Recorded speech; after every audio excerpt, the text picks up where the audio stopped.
Secret Eyes. Oh shit alert, Louis clothes, calling women sisters, Louboutins and Gucci shows.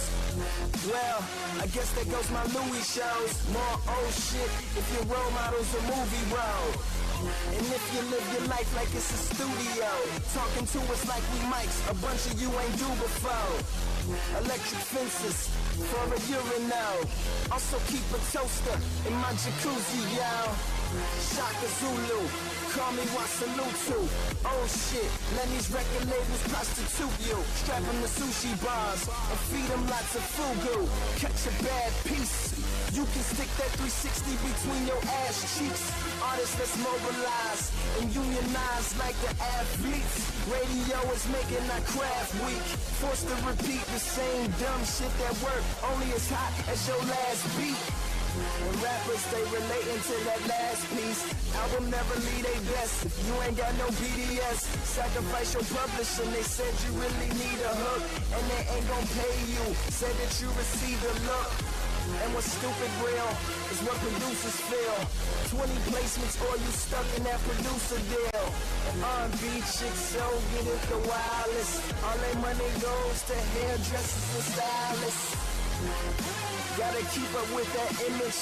Label lose their mind if they ever see a blemish. Proactive and peels, airbrushes and trainers. Managers suggest you fuck a nigga to be famous, But it's all entertainment. Wonder when Cobain blew out his brains, did he blame it? And if those snakes in the industry help him aim it, started pressing up records for the bullet left the chamber. I fight evil every day I'm living. Rest in peace to men, women, and the children. And middle fingers to the pilgrims that had killed them. Friend of the people, happy Thanksgiving. Yo, what's up? Sorry for the long intro. Just wanted to make sure that I put the link out this morning and let everybody know that, the show is live now. See, that's what I get for putting it on my phone. I'm going to get that together. Every morning I do it. It's, luckily it's the beginning. Still working out the kinks. You would think it would be as simple as doing the podcast, but it's not. Because at least with the podcast, right, it's once a week, so you kind of have more of an idea of what you want to do for that one particular episode. You got 6 days to kind of go over it. And then most times with the podcast, it isn't live. It's, there's a lot of editing and post-production you can do before you post it to the public. And even when we were doing the live show over sports, I had a team of people behind the scenes so I could, say, hey, this is what I want. And I wouldn't necessarily have to be, in charge of making that happen, right? Like, I wouldn't have to wear that hat. Somebody else could wear that hat, and I could wear other hats and focus on the stuff in front of the camera, not necessarily the stuff behind the camera. So, with that being said, there's a lot of things going on today. I wanted to continue the conversation we were having yesterday about that whole Benjamin Kick situation. A shout out to Sneaker Fetish, man. I gotta say, I do love engaging with people, either in person or on social media, particularly in person, right? Because you get more of a vibe from a person than you do on social media, right? Like, because all you have are the words, so you don't get like tone, cadence, body language, all that stuff. So, like, I enjoy more of a face-to-face conversation. Got a lot of that whenever we would travel with SneakerCon or travel period.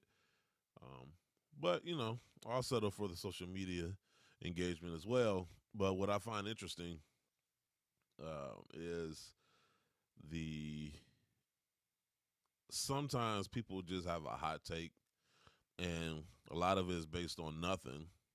If you're lucky, it's based on half the information, right? Like, imagine having half of an equation but still trying to come up with an answer. You know what I'm saying? Like, you don't have all the variables, so therefore you can't there's no possible way to come up with the right answer. And so the reason I said shout out to Sneaker Fetish. Hey, what's up? Looking at the chat. Um, what is it? Vid 3985. But anyway, the reason I said shout out to Sneaker Fetish because this dude does it on a daily basis on Twitter, right? I mean, throughout the day, like you might see me pop up here and there. But man, so I had a conversation, or at least I posed a question yesterday concerning the Benjamin Kicks fiasco. Um, and I made the point. I want to say I made the point on yesterday's show, but I reiterated it if I did on Twitter. And I'm just saying, like, somebody explain to me the logic. So Nike is pulling product from Foot Locker. Mind you, Foot Locker is the biggest retailer in the country when it comes to sneakers. Made millions of dollars wholesale. Now I've already explained the concept of direct to consumer versus wholesale. For those who don't know, wholesale, right? When a Nike sells a product through wholesale, they only get 50%. And the whole point of that is to split the risk, right? So they take on the risk of producing the product, and then the retailer takes on the risk of selling it through, right? And so they get 50%. So like a $200 shoe, they get $100, right? They get $100 out of that. And then Foot Locker, for taking on half the risk, they pay the $100 and then sell it for $200 and make $100 from that. And so they all have the supply chain. And this is why, like, the more I thought about it yesterday, and the reason I'm bringing this up because I had a conversation yesterday, and you had people trying to shoehorn an argument that didn't fit, right? There were people who were, excuse me, like, oh, like one particular person told me that, oh, well, because I was, let me rephrase what I said earlier so that you guys have full context. So what I said yesterday was, you got to explain to me why Nike will be pulling product from retail partners like Foot Locker, who they made millions of dollars with, just so they can plug some adolescent, with a store's inventory worth of shoes. Like, you got to give me a rationale that makes sense, not to you, but to any business person who knows what they're talking about. You know what I'm saying? And people were trying. First person that said, well, he generates hype. Well, no, he doesn't. Benjamin Kicks himself does not move the needle on any product, right? The reason he's a reseller is because the product is already moving. He's picking and choosing which product. So, yeah, he's not moving the needle. Two, Nike is getting media and hype for free. Like, when was the last time you seen a Nike commercial for any of the product that you bought? You don't. You know why? Because social media, people are posting pictures, the blogs, like Sneaker Bar Detroit, we're all jockeying for your attention. One way we get your attention is to give you a release date calendar to let you know what shoes are coming out, right? Nike's getting that product for free. They don't even have to tell you anymore. They don't even have to make a commercial anymore. They can just, email a few people saying this product is coming out on this release day, or, leak a photo. And that's it. The internet would do the rest. So once again, a person like Benjamin Kicks does nothing for them. So I actually asked somebody, they were talking about, he saves the money on supply chains. Okay. No, he doesn't. Even if you wanted to make that argument, there's two sets of supply chains. There's the Foot Locker. Let's just use Foot Locker and Nike for the sake of this conversation. Nike has their supply chains as far as getting the product over here, and then once it's here, Foot Locker has their supply chains as far as distribution, as far as getting it to the individual stores, right? Once again, splitting the risk. So, Nike still has the responsibility of getting the product here. Even if you want to say he's giving it to Benjamin Kicks, they still had to get it over here. So that whole argument of supply chain doesn't, stand. Then, they're trying to say what? Like, first of all, he's not moving enough product to even justify pulling it from Foot Locker, whoever they took it from, to give it to him. Right? Like, it ain't like this dude is making at the very most thousands. Because somebody tried to do the math yesterday. Well, if he gets 500 shoes that are worth $200, that's $100,000. I'm like, there's one problem. Nike ain't giving this product out for free. So that person got to pony up $100,000 just to get 500 pairs of $200 shoes. Then they got the task of selling it for more than $200 because they're not doing it for free either. They got to make a profit. So now that $200 shoe becomes $300 or $400, however much they, So once again, there's math that people take the first step, but I think we're so used to having surface level arguments on social media that we don't really deep dive into particular topics. On top of that, I think somebody was acting like $100,000 was a lot of money, which it is to me and you. Nike made over $17 billion last year. You think $100,000 is moving any mountains at Nike HQ? You think any mountains are being moved over $100,000 in Beaverton? No. No. So what's a lot of money to you doesn't mean it's a lot of money to them. And once again, you still have, from a Nike standpoint, you have to justify monetarily, economically, or socially. What is the benefit of plugging this guy with our product? There is none. And going back to the whole supply chain thing, I thought about it later and I tweeted it. But I'm like, it's just funny that you think Nike is, whoever I was talking to last night, I don't know his name, but it's just funny that they thought, or the argument that they're trying to save money in supply chain. Nike ships for free, right?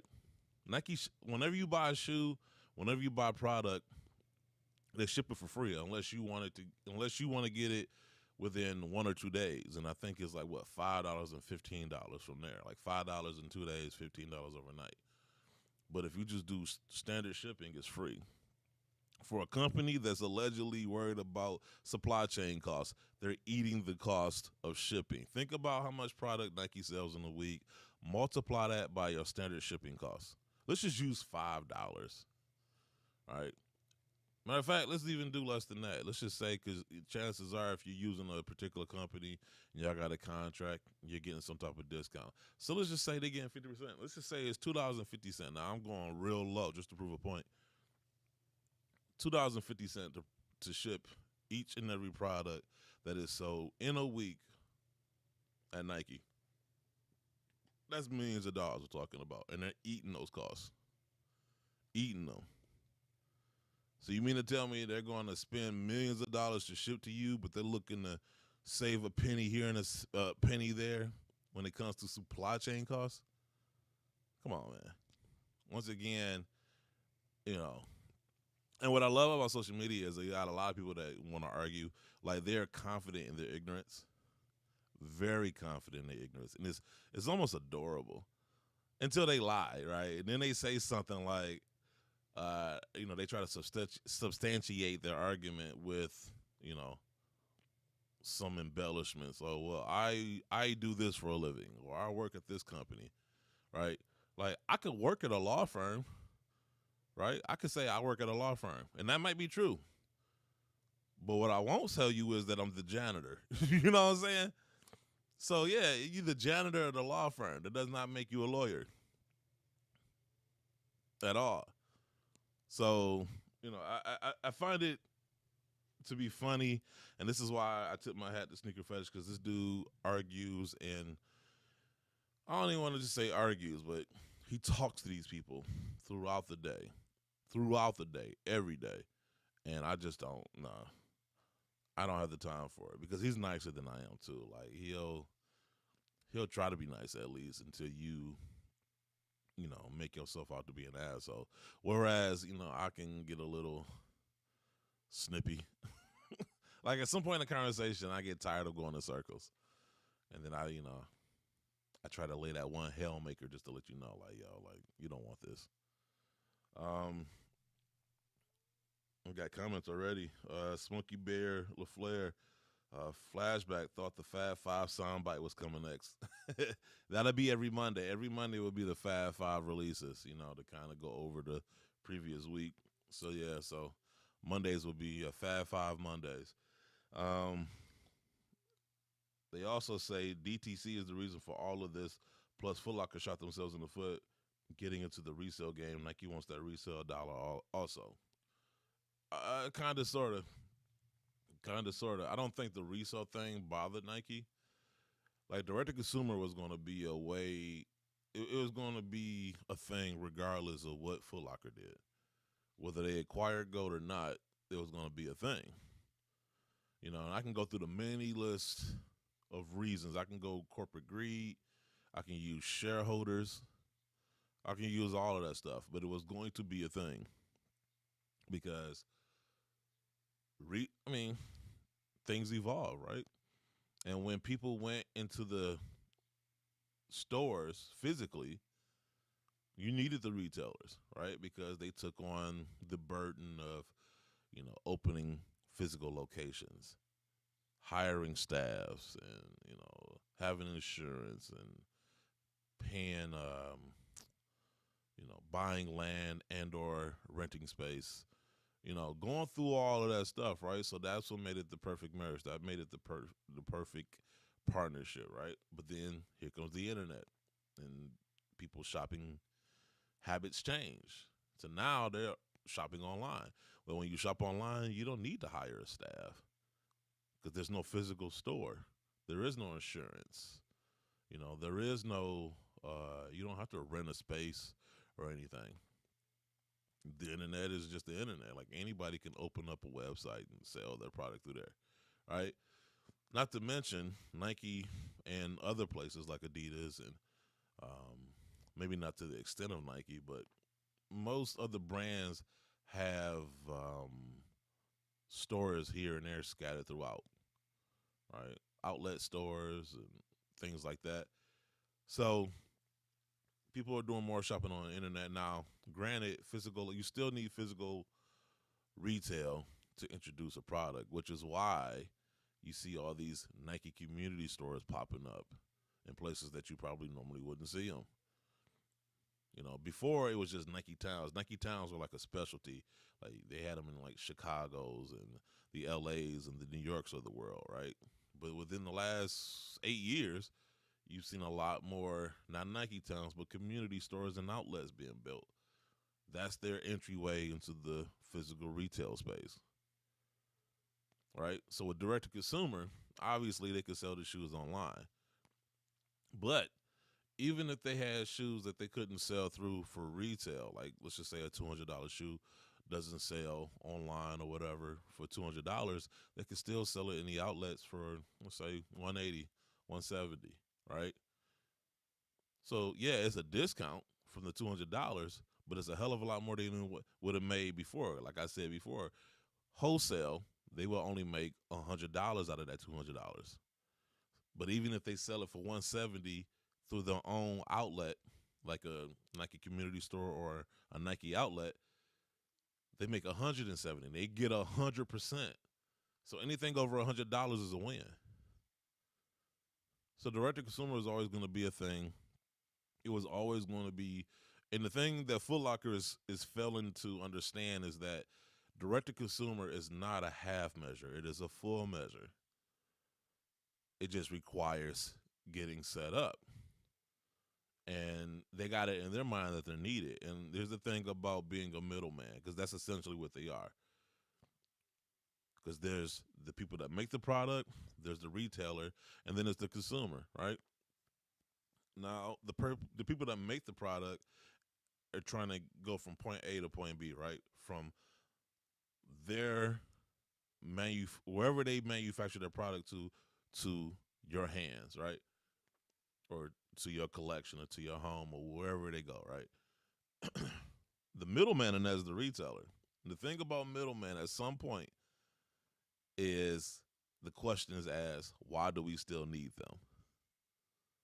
Right? Because you start, because the guy on one end, right? The guy who is the guy who needed them at first, at some point figures out, hey, I can do what they're doing too. And you can either save money or make more money. Well, essentially, you make more money if you save money, if you think about it. But point is, in any scenario, the middleman has a lifespan. And how long that lifespan depends on how long he's needed. But with direct to consumer, Nike's starting to figure out, hey, we don't necessarily need y'all. More people are buying online. Well, we got a website, we got an app, we got retail spaces. So why do we got to send our product to Foot Locker again and get only 50% when we can make 100%? Like I said, it takes time to build up, and they've been doing that slowly but surely. And COVID's kind of accelerated that plan.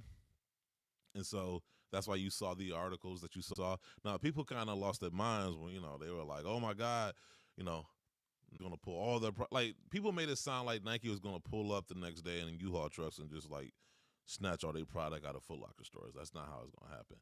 It is going to be a slow and steady process. It's going to be done in increments, as you see is being done right now. This is how it works. Remember Foot Locker had House of Hoops? Remember they was getting all the rare drops, the quick strikes, all the tier 0, releases. They're not getting those anymore. Where are those at now? On the SNKRS app. Right. See, now you all starting to put it together. So, yeah, it's gonna be a slow and steady process. And the thing about Foot Locker is, because they're mad at me right now because I put them on blast. If you go on, so if you follow me on Instagram, African Caesar on Instagram, African_Caesar, African with a K, because I'm cool like that. But if you go on there, I posted an email that I had with the VP. I'm not gonna say a VP or what, because I ain't trying to put nobody on blast. At least I am, but I'm not. But point is, this was 2020 when I sent this email. Now, Nike at first announced direct-to-consumer in 2017. We had went out to Nike headquarters in 2018. And in that span, I began to learn more and more about direct-to-consumer. And it didn't take a genius to figure out what was the end game. So, in my dealings with Foot Locker, I let it be known, like, look, y'all need to batten down the hatches. Direct-to-consumer is coming for everybody. Because at the time, I think Nike had said that they had like 40 retailers. I forgot. They had like a list of retailers that they were going to continue doing business with for the time being. And so Foot Locker had it in their mind, well, they're just going to scale back on those other guys, like the boutiques and all this other stuff. And they thought they were safe because they're Foot Locker. They've been in business with them forever. They're a big retailer. It can never come for them. And if you're Foot Locker, you better take a pay. You better look at what happened with Blockbuster. Blockbuster is quite analogous to this whole direct-to-consumer thing because in a reasonable time, you get library fees. So you got rental fees at Blockbuster. What Netflix did was, okay, once again, the internet changed the way people started doing things. You ain't even they didn't have a physical space. You could go to their website, go through their library of movies, rent a movie, have it shipped to you, and you could keep it as long as you wanted to, right? But when you wanted to rent another movie, you had to return the one movie. I think you could rent 3 movies at a time. And so if you wanted to rent another movie, you had to send back one of the 3. And so, yeah. And so that caused Blockbuster to kind of change things. So they tried to do the whole, we'll ship the movies to you too type thing. And for a moment it worked. And then what happened was Netflix, and this is the thing, man, it's funny because whenever I start talking about something and I explain things, there's so many facets to it that I try to cover to help you understand, right? And I said this yesterday. Whenever a new idea comes into the market, it's usually from a new company, not a company that already exists, right? Because new ideas are risky. And a lot of new established companies don't want to do that, right? They don't want to do anything that requires risk. So what they do, they wait for smaller companies to do it, let them make it viable, and then they buy them out. And so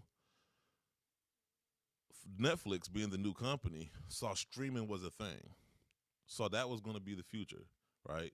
They were losing money anyway doing their business model because at the time when you're going, I mean, at the end of the day, you're renting, right? You're not gonna. Blockbuster was already established, and once Blockbuster incorporated their own version of we're gonna send you DVDs via mail, like Netflix had started off.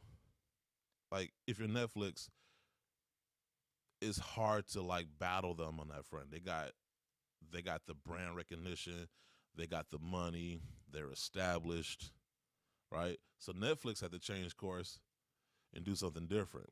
And so they came up with pretty much what they got now. They bought out a whole bunch of IPs of other shows and they created a streaming app.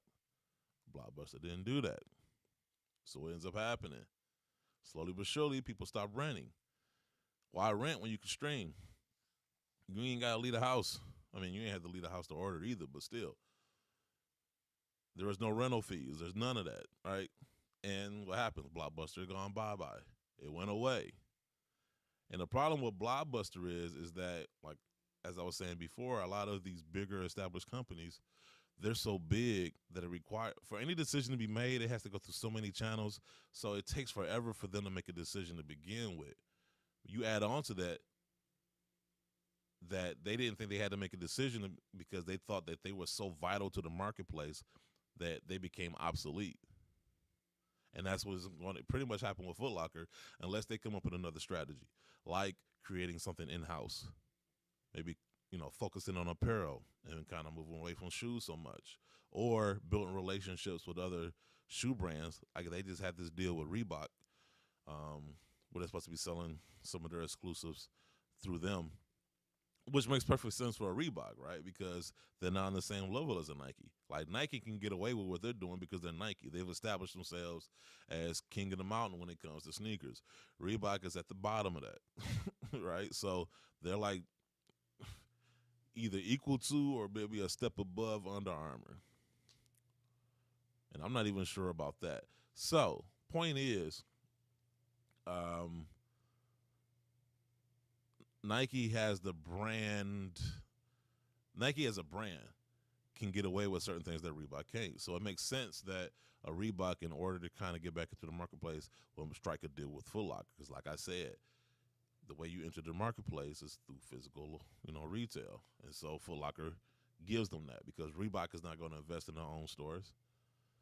Right? Now, I guarantee you, once Reebok gets big enough, then they're going to start pulling out of Nike's playbook as far as direct-to-consumer because Adidas already talking about doing it. Under Armour's already talking about doing it, right? So as these companies grow and develop, ultimately, direct-to-consumer is going to be the way of the land. So if you're Foot Locker, at some point, you're going to have to, you can't depend on these other brands if they're going to end up leaving you anyway. You as a brand, because Foot Locker is a brand too, are going to have to come up with your own thing in-house. And so that's what I was trying to tell them in the email. But, of course, I don't have a degree from Concordia or, in their minds, I'm not an industry person, even though I talk to a lot of people in the industry. I do my homework. I research on all this other stuff. They ain't want to listen to me because what do I know, right? Because the numbers were telling them otherwise. And here's the thing about numbers, especially when you talk about these brands and, all this other stuff. Those numbers sometimes are a year, sometimes 2 years old, right? So in 2022, a lot of these companies are looking at 2020, 2021 numbers. So they're not seeing what's happening in real time. I was giving them information that was happening in real time, but because the numbers hadn't yet reflected that, they didn't want to hear what I had to say, which makes that funny because I told them that in 2020. And it ain't until February of this year that in their shareholders meeting, they finally came to the conclusion that I came to 2 years ago. And that's why I posted the email, just to kind of prove a point. Like, y'all laughed at me. Y'all didn't want to hear nothing I had to say. But yet, y'all ended up coming to the same conclusion I came to, but it took y'all 2 years longer than it took me. Y'all paying people to tell y'all things that I told you for free. That's embarrassing. What's the point of having a degree from Harvard in business if you're getting outthought or you're getting outworked by somebody who didn't even take those classes, who didn't even go to that school? It's kind of embarrassing. It's almost like a lawyer losing a case to somebody who's who's being their own lawyer, who's defending themselves. You know what I'm saying? Like, if you're a prosecutor and you got all these degrees, you got a master's degree in this, that, or whatever, and I'm like, you know what? I'm going to go ahead and defend myself, and I beat you, I beat the case, that's embarrassing. So that's the whole thing, man.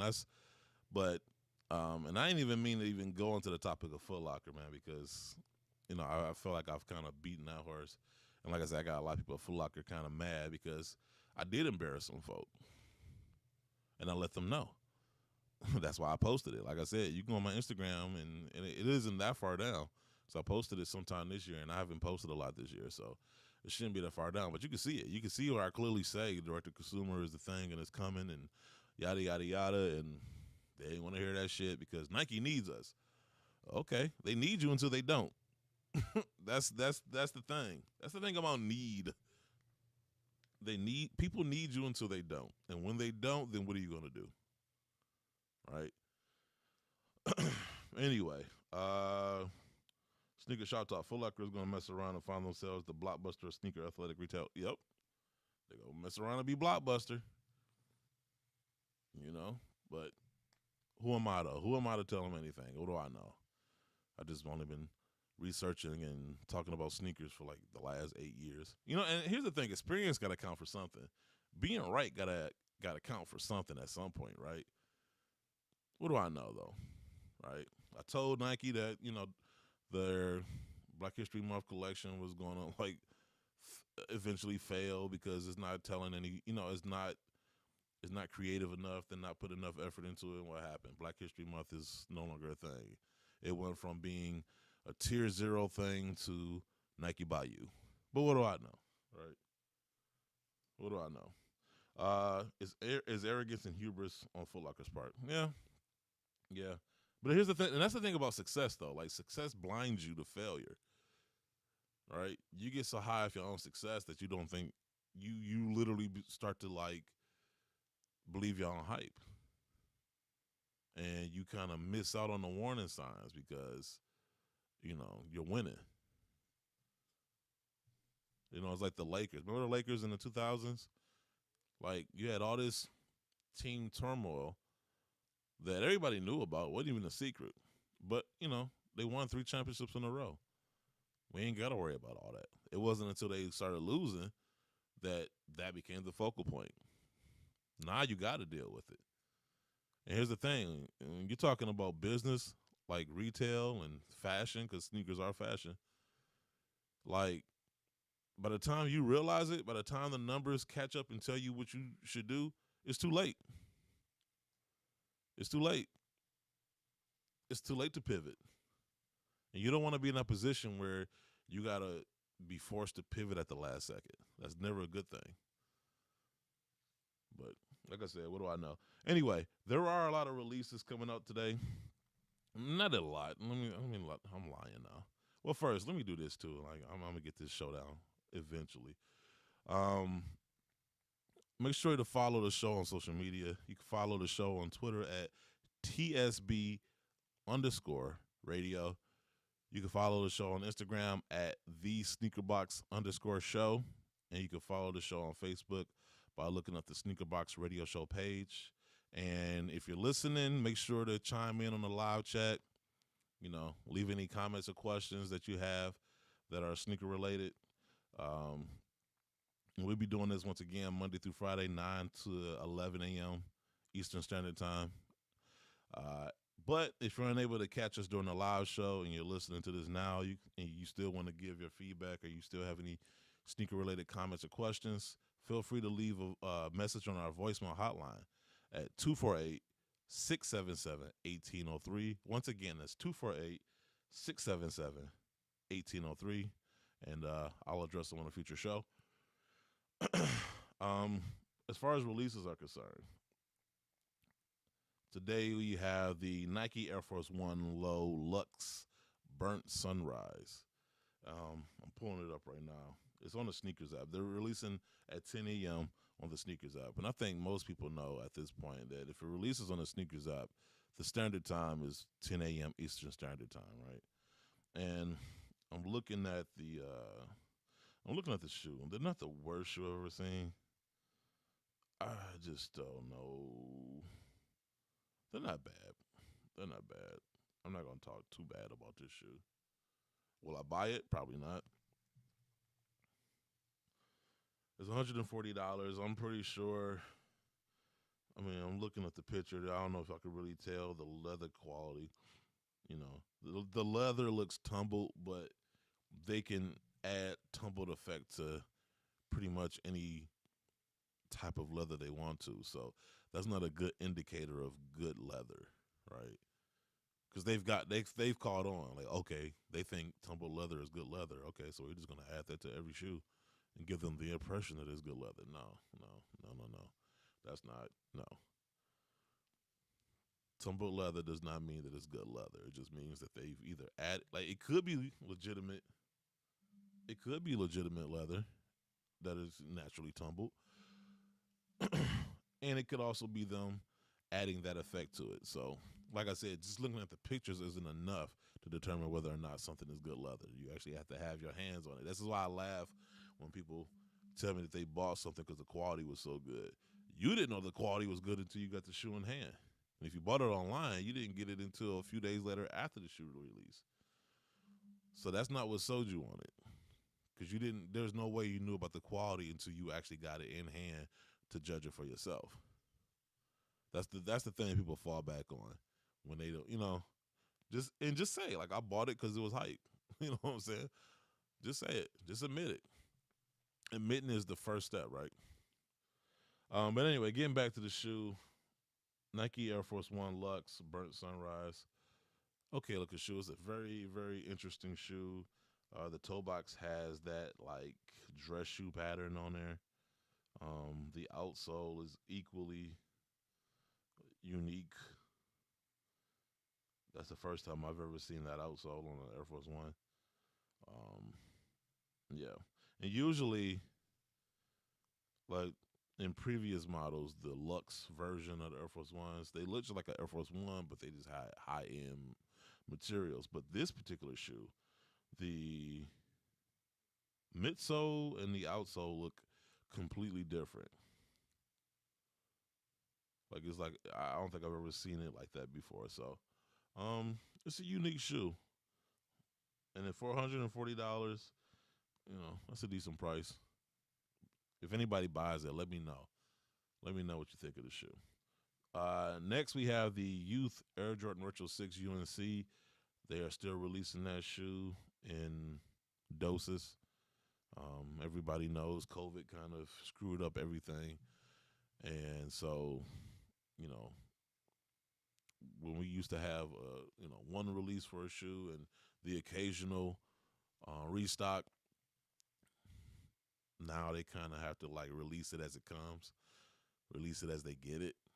So shipments got delayed and a whole bunch of stuff. I remember I went to New York earlier this year, and as we're flying into New York, the pilot pointed out there was like at least 100 ships just kind of floating out there in the ocean, and they were saying they were all just kind of sitting there waiting to dock and unload their cargo. And so you got to imagine that has some type of impact on product getting to the places that they needed to get to, including sneakers. And so it could just be that like whatever ship had these Jordans on it just was able to unload that cargo some days ago. So if you are somebody who was able to fit a youth pair of Air Jordan Retro 6 UNCs, well, here's your chance. 10 a.m. on the sneakers app. These are also available in little kids and toddler sizes, so shoot your shot. And then lastly, we have the women's Nike Dunk Low Black White. This shoe also is available in GS sizes. It releases in-store only. Now, this is maybe I haven't been on the Foot Locker app enough, and maybe this isn't new to everybody else, but it's certainly new to me. Uh, this shoe releases in store only at the Foot Locker at 726 Melrose Avenue in LA. But the kicker is you must enter a raffle via the Foot Locker app in order to get your pair. So I guess if you win the raffle, you get to show up in the store and pick up your pair. So yeah, so if you are in that area and you have interest in this shoe, if you wear women's sizes or GS sizes, jump on the Foot Locker app and enter the raffle for those shoes, and you must pick up the shoes in store. They're only releasing at that one location. As far as I know, that's the information I was given. So there you go. Those are today's releases. Heads up, too, by the way, there's a lot of releases coming out tomorrow. Matter of fact, let me do this right now because there's something else. So, as I said, if you buy something on the sneakers app, the universal time is 10 a.m. Eastern Standard Time, right? If you live in another time zone, then obviously, you got to adjust to whatever that time zone says. Like if you are on the West Coast, if it releases at 10, chances are your release time is 7 a.m. But a lot of other websites and apps release at a different time. For example, Adidas, most of their releases release at 3 a.m. in the morning.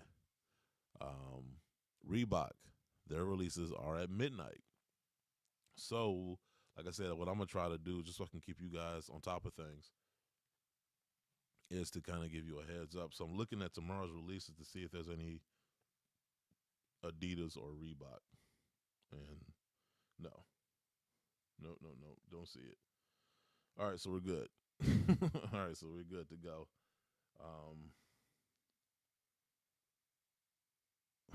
Let me see.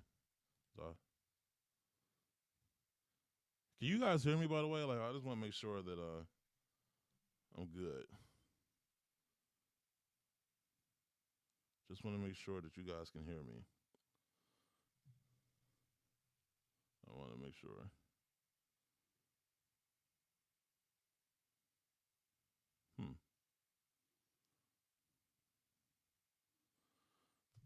Let me know in the chat if this stream is still going. For some reason, I feel like the audio isn't there.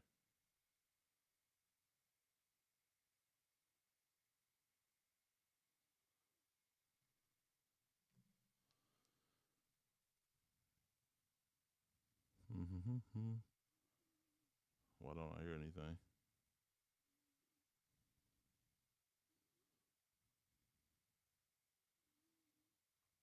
Netflix, being the new company, saw streaming was a thing.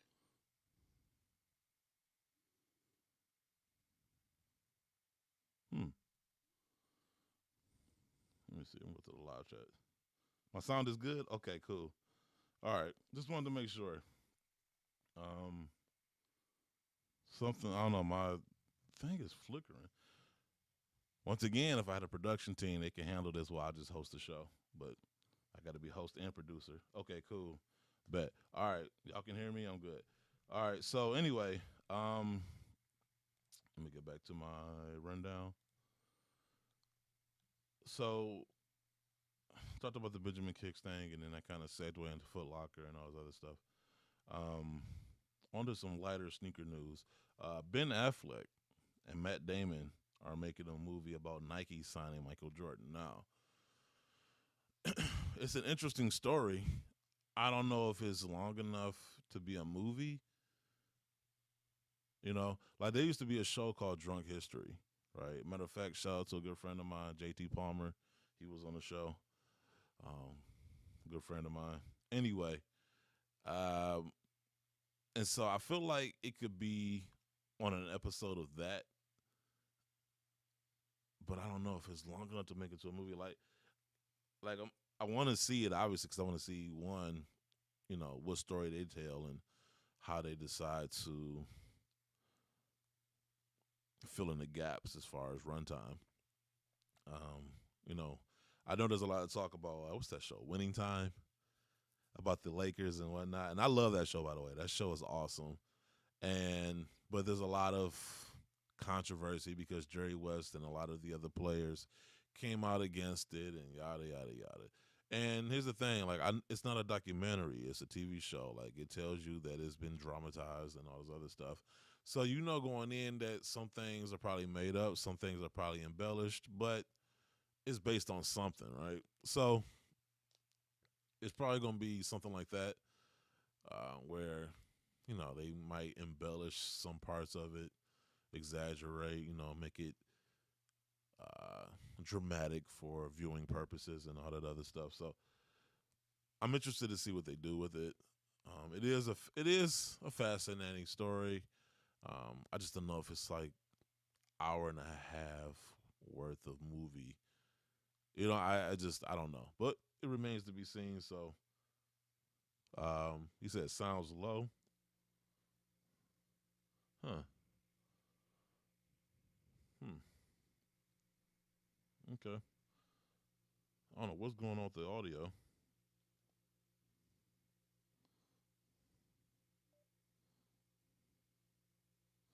Yeah, I don't know what's going on with the audio, but Jesse Christ, can you hear me now?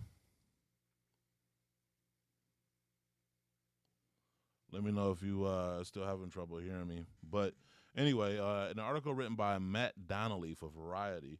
Ben Affleck is reteaming with Matt Damon on a new feature film from Amazon Studios, Skydance Sports, and Mandalay Pictures. It was centered on the sports marketing executive who relentlessly pursued Michael Jordan in the mid 80s. Ben will direct, star, and co write the film.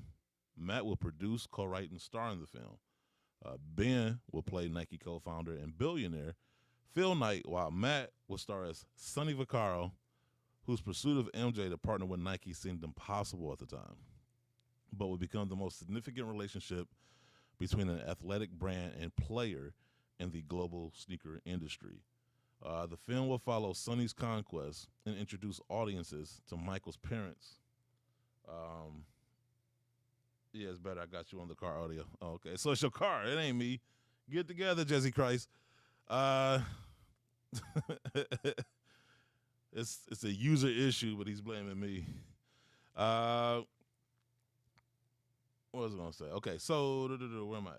The film will follow Sonny's conquest and introduce audiences to Michael's parents, in particular his powerful and dynamic mother, Dolores Jordan, as well as former coaches, advisors, friends, and anyone else close to Michael. Both Ben and Matt would do a pass on Alex Convery's original script, which appeared on 2021's Blacklist.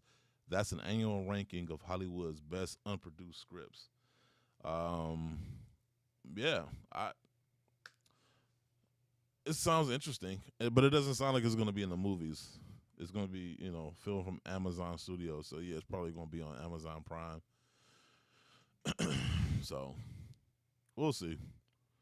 They're making movies about everything, kind of like behind the scenes. It's another show that I've been wanting to check out. Like one of my favorite movies is The Godfather.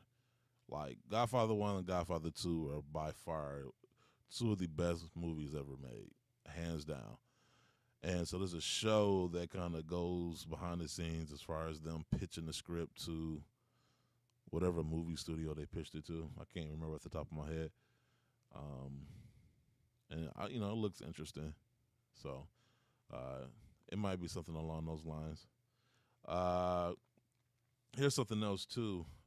We were talking yesterday about Laser Ship, and and we kind of talked about how they used to brand the shipping labels, with swooshes and all other type of Nike branding, basically letting every thief in the neighborhood know that you got something valuable sitting on your porch. But anyway, Nike introduces their One Box in an article written by Michael Lee for Sneaker News. Nike has made large strides in their Move to Zero initiative, creating sustainably made product lines like Next Nature and Space Hippie, all while researching new methods of production. In their latest move, Nike is directing their attention to packaging, foregoing the double box to further reduce waste. Nike cites the I can't talk today. Nike cites the Space Hippie collection as the jumping off point, as the shoes featured an early implementation of shipping a shoe within his own container. Following the Space Hippie Collection's release, which was said to be a much more popular than anticipated, Nike received a wealth of feedback in regards to the box, which was then used to create the One Box. While different aesthetically from prior iterations, the One Box is the culmination of the Nike team's rigorous testing. Compared to Nike's traditional packaging, the One Box offers 51% reduction in waste for single online orders. The Nike One Box also features the following: stealthy exterior so as to avoid theft in transit, uh, tape free returns thanks to the top lid second adhesive strip, and no more smudge graphics, keeping the product itself pristine. Now, while the Nike One Box is able to house any shoe in the Nike catalog, it will not be a comprehensive replacement for existing shoe boxes, at least not yet. Erica Swanson, Senior Director of Sustainable Product Operations, said that the One Box has an opportunity to evolve over time, but is likely that the packaging will be used for future offerings flagged with the circular design logo. And for those that know, if you see the Nike circular design logo, that means it has some type of recyclable green type of um, um, element to it. You know, it's in that family of, maybe it was made out of recycled materials, or maybe the materials were organic, like whatever. Like they have, the logos when you see them. Like you've seen it on the Space Hippies, you've seen it on the Next Nature collection. So you've seen it on those types of things, and so I guess it will come in. It'll come like that. When I was in retail, we called it Still Me tape. That's that's what it is, though. That's exactly what it is. It's called. That's exactly what that tape is. It is Still Me tape. And why anybody at the swoosh thought that was a good idea, I don't know, man. It's just dumb. I really wanted to get into. Well, I mentioned this a couple of shows ago. We were talking about This Week in Stupid. We are talking about the store owner who accidentally shot the little girl in the arm, the 9-year-old girl. And we read that story, and I want to say it was Sneaker Shop Talk who referenced another story about these people that broke into the store and stole all like 20 left shoes or something like that. And so I wanted to find that story and kind of give more detail into that. Before I do that, though, I looked up, I want to say the name of the store where the store owner shot the little girl by accident. That name was Soul Addicts, and it was based in California. And I remember reading the story. In the story that we read, the Nevada police, or the Nevada Highway Patrol, were the ones to capture the store owner because he fled. Instead of waiting for the police, he fled, and he was captured by the Nevada Highway Patrol. And I remember when they said that he had an extraditable warrant, which made me think that, okay, well, he must have fled to another state. And that's the case. The store is in California, but he fled to Nevada. And so now he's going to be extradited back to California. What I thought was interesting is when I looked up the social media account for the store, the first picture you see is of the little girl in the hospital bed. And I believe it was the other co-owner of the store who made the post. And, obviously it was, he was supportive of the little girl, and he was asking for justice, but at the same time, it seemed like he was defending his business partner. And it was kind of like those two things don't kind of line up. Like, if you want justice, then you're not defending him. Like, of course, I don't think he meant to shoot the little girl, but when you do reckless shit, reckless things happen. right? Like, what did you think was going to happen when you just started shooting wildly in a mall at shoplifters? Unless you John Wick, there's going to be some strays. You know what I'm saying? And he ended up hitting a little girl. Like, that's just irresponsible. Not to mention, probably illegal because the shoplifters were running away from you. They were no longer in the store. You can't just shoot at shoplifters because they're stealing. You call the police. So he just put himself in a predicament, possibly put the store in a predicament. You know, I don't know what that community is like, and I don't know what the response is going to be in the aftermath. Luckily, the little girl is okay. Like, this could have been a lot worse. Like, God forbid, you know, he didn't hit her in the arm. He hit her somewhere more fatal. Like, yeah, this is a whole different case, you know. But, you know, let this be an example. Like, look, you know, if you're going to call yourself getting into the resale business, do your due diligence. First thing you do is get insurance. Insure your product, insure your store, so that if you do have shoplifters, you're protected. You don't need to go and just start shooting wildly in a mall. You know, yeah, that was just dumb. There's no other way to say it. That was just dumb. Point blank, period. Um. Anyway, thieves breaks into Miami sneaker store and steals 20 left shoes. Now, it's funny because I remember when I was going over the story, it kept saying thief as if it was one person, but there's no way one person did this. First of all, one person is not stealing 20 shoes by themselves, right? I'm a big dude. I'm not even sure I can hold 20 left shoes, right, by myself. Like, that requires more than one person. So I'm going to go ahead and say this is thieves breaks into a Miami sneaker store and steals 20 left shoes. An article written by Joey Park for Nice Kicks. Miami authorities are looking for they want to say a thief. No, they're looking for thieves, plural, who went after sneaker store Lux Miami and left with only 20 left shoes. The thieves cut a hole in the roof of the store after not being able to break in through the front. Miami police officer Michael Vega said that the crooks actually made 3 holes on top of the roof, 2 of them not being in the store. So it's more of the damage they caused than what they actually stole. That's wild. So they went on the roof, cut a hole, realized that it was in the wrong store, cut another hole, realized that that one was in the wrong store, and then, 3 times their charm, they finally got it right, and they were able to get to the store that they wanted to get into. Now, that I don't know if anybody knows, but cutting through a roof ain't as easy that some people might think.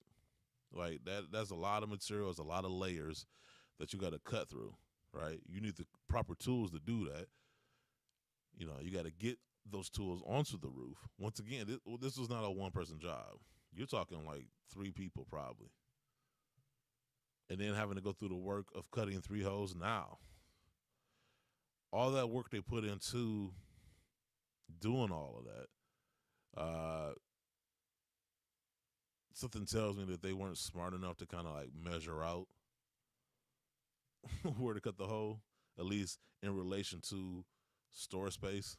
Like, okay, this is the line where this store starts and this one ends, type of thing. But other than that, yeah, this was not one person. This was definitely a group project. And they only stole 20 left shoes. That was the crazy part to me. I said it on other shows where, I heard of people stealing, left shoes from this retail store and then the right shoes from this retail store, which makes more sense, right? Because they sell the same product, and chances are they got a decent size run in that product, depending on what it is. And so you can do that. But when you're talking about a resale shop, there's no guarantee that each resale shop is selling the same shoe. And they for damn sure don't have a full size run. At least it's not guaranteed. But anyway, Lux Miami store owner Johan Alvarez said that he suffered a $15,000 to $20,000 loss. He also stated that he didn't have insurance. Come on, man. I just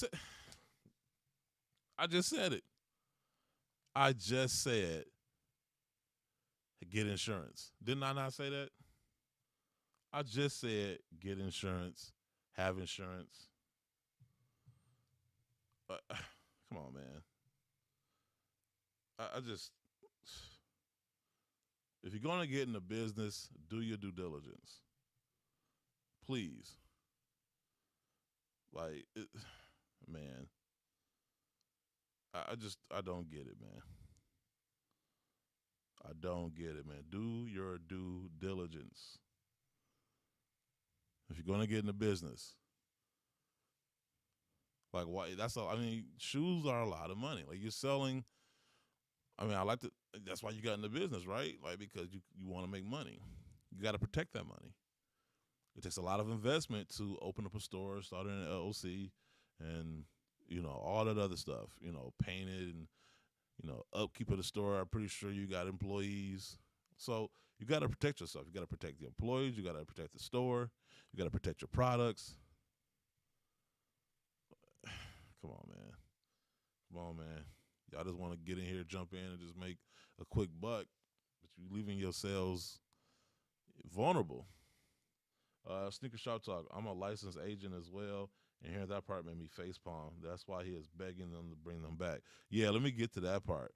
Johan is offering a reward for the return of the stolen left sneakers, saying, just come forward, drop off the shoes, leave them here. I don't need to turn them over to the cops. I don't care about that. I pray that God put some sense into them and just do the right thing at least. Bruh, leave God out of this. God, like, I ain't got nothing to do with this, man. Keep me out of your foolishness. Right? Because God, like, look, I gave you a brain. It's like, how about you use that for once and get insurance? 2, these people went through the work of cutting 3 holes, not 1, not 2, but 3 holes into the roof of a building to get into your store. And you think your pleas are going to move anybody into bringing that back? They didn't put too much work. Even if they felt bad about the product, they like, you know what? I put too much work in. I put too much work into this to just walk away and just give them back. They don't care about you. They don't care about you. They don't care about your store. And then they stole 20 left shoes. Part of me feels like this ain't even about the money. This feels like a big fuck you to the store or the store owner who still just not, like, think about it. Well, who you selling those left shoes to? Huh? An amputee?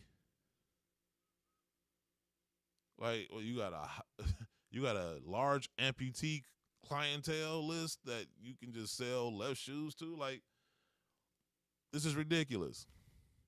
Like, I want to feel bad for them, but there's something in me that just won't let me. I just can't. Like, it's just, you didn't have insurance, and then you come out here crying about please send them back, as if there's any chance of that, bro.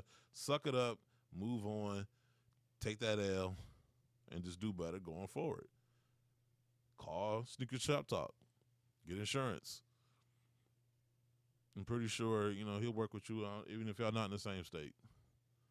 He'll make it happen for you. I'm putting them out there. I'm putting them out there just to. But no, seriously though, it's just like, come on, man. Like, what are y'all doing? What is you doing, man? Like, you don't have insurance.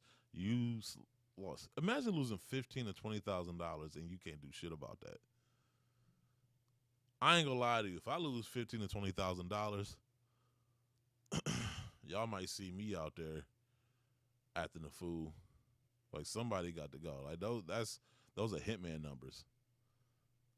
Like, for real. Like, that's something you have in an envelope and you sliding towards a hitman to take somebody out. So that's substantial enough for me to be out there losing my mind in these streets. But them shoes never coming back, bro. And like I said, like, I don't know who steals just the left shoe and thinks they're gonna sell. I don't think it has anything to do with selling them. I think this has everything to do. I think this is something more personal going on. If I was what's the guy's name? Johan, I'd be looking at my close friends, family members, anybody I had a falling out with in the last year. Like, I would be going that route because this wasn't about the money to me, if you asking me. So, and as I said before too, I said that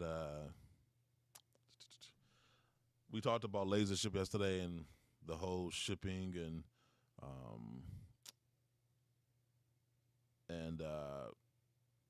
and how basically some people get their packages and some people don't, and it seems to be a lot of theft going on in the shipping industry. I've heard of a lot of people who said that they ordered a package and it said it was delivered and it wasn't. Like, I've had that happen to me where they said it was delivered and it wasn't. And I was able to get that situation handled once I told them I was going to file a police report and there's a camera. Then all of a sudden, hey, we found your package. But a lot of people, don't have it as easy.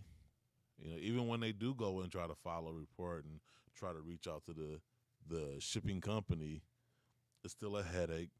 And for some people, there's still no resolution. So it's messed up. So anyway, I was going to do, so like I said, we got this segment called One Star Sneaker Store Reviews where I read the one-star reviews from different sneaker stores. However, and I was going to look up the reviews for Lux Miami, the store that we just talked about, and then also Shoe Addicts, the store where the 9-year-old girl was shot. However, there weren't enough reviews. I think there was like one review for at least one-star review for Lux Miami, and they had overall a 3.5, which is decent. And there weren't any reviews at all for Shoe Addicts. So I don't know how long they've been in business. Maybe they weren't in business long enough to get reviews. But either way, didn't have enough reviews to kind of go over for that. But what I did think to do was look up the one-star reviews on the Better Business Bureau website for LaserShip. And so there's some good ones. Let me pull them out right now. Let me go through them. All right. So here's one. Well, if I could give them excuse me, get my voice together. Well, if I could give them negative stars, I would. They are a trash shit company, and for the life of me, I can't understand how the BBB, the Better Business Bureau, has them as an A- company rating. That just doesn't add up. How does a company like LaserShip, with over 3,000 documented complaints of a delivery service unable to do the simple job of delivering a package on time or without losing it, have an A- rating? This says something about the Better Business Bureau, in my opinion. What brings me here is yet another failure of LaserShip, man, it's all in caps too, to do their simple job.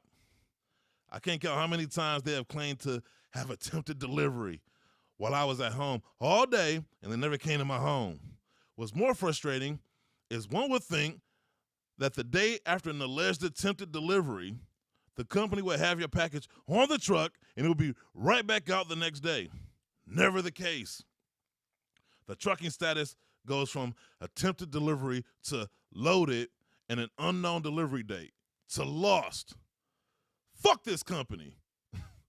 And I'll be damned to do business with anyone that ships their products with this trash company. David M. Yeah, man, he came in hot. If I could give LaserShip a 0, I would. They received my item on February 20th, 2022. Package finally showed in Charlotte, North Carolina in March 1st, 2022. As of March 18th, 2022, no updates, no package.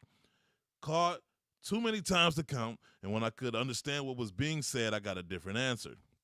One time, told by a supervisor, my item would be delivered that Monday without a doubt. I truly feel someone realized it was a pair of retro Jordans and took them, and no one is owning up to it. So because I was hoping and believing the shoes posted on my card no shoes, and now I have to pay interest on a charge that I've never received. Lasership sucks. Belton H. Yeah, I'm trying to find the one that I thought, oh, this one is hilarious. This company stinks. The first time something was shipped to me by them, it took 6 days longer than they said it would, only to find it in the ditch behind my mailbox in the weeds. I live in the country, and my house is 600 feet from the road, and I couldn't find the package until 2 days after they said it was delivered. Now I am waiting on another delivery from them, and first they said it would be here on March 15th. No delivery. Then they said it would be here March 16th. Again, delayed delivery. So they said it would be here March 17th. Again, delayed delivery. Thing is, I saw a car pull up to my driveway, look down it about 7 p.m., then leave. I am sure it was them. Well, wouldn't they drive a truck, not a car? Like, just imagine like a Toyota Camry just pulling up into your driveway at 7 p.m. and thinking it's Lasership. Like you would like to think they had like a shipping truck because they have more than one package, right? Unless this is some type of Uber style of shipping or delivering packages. Where am I at?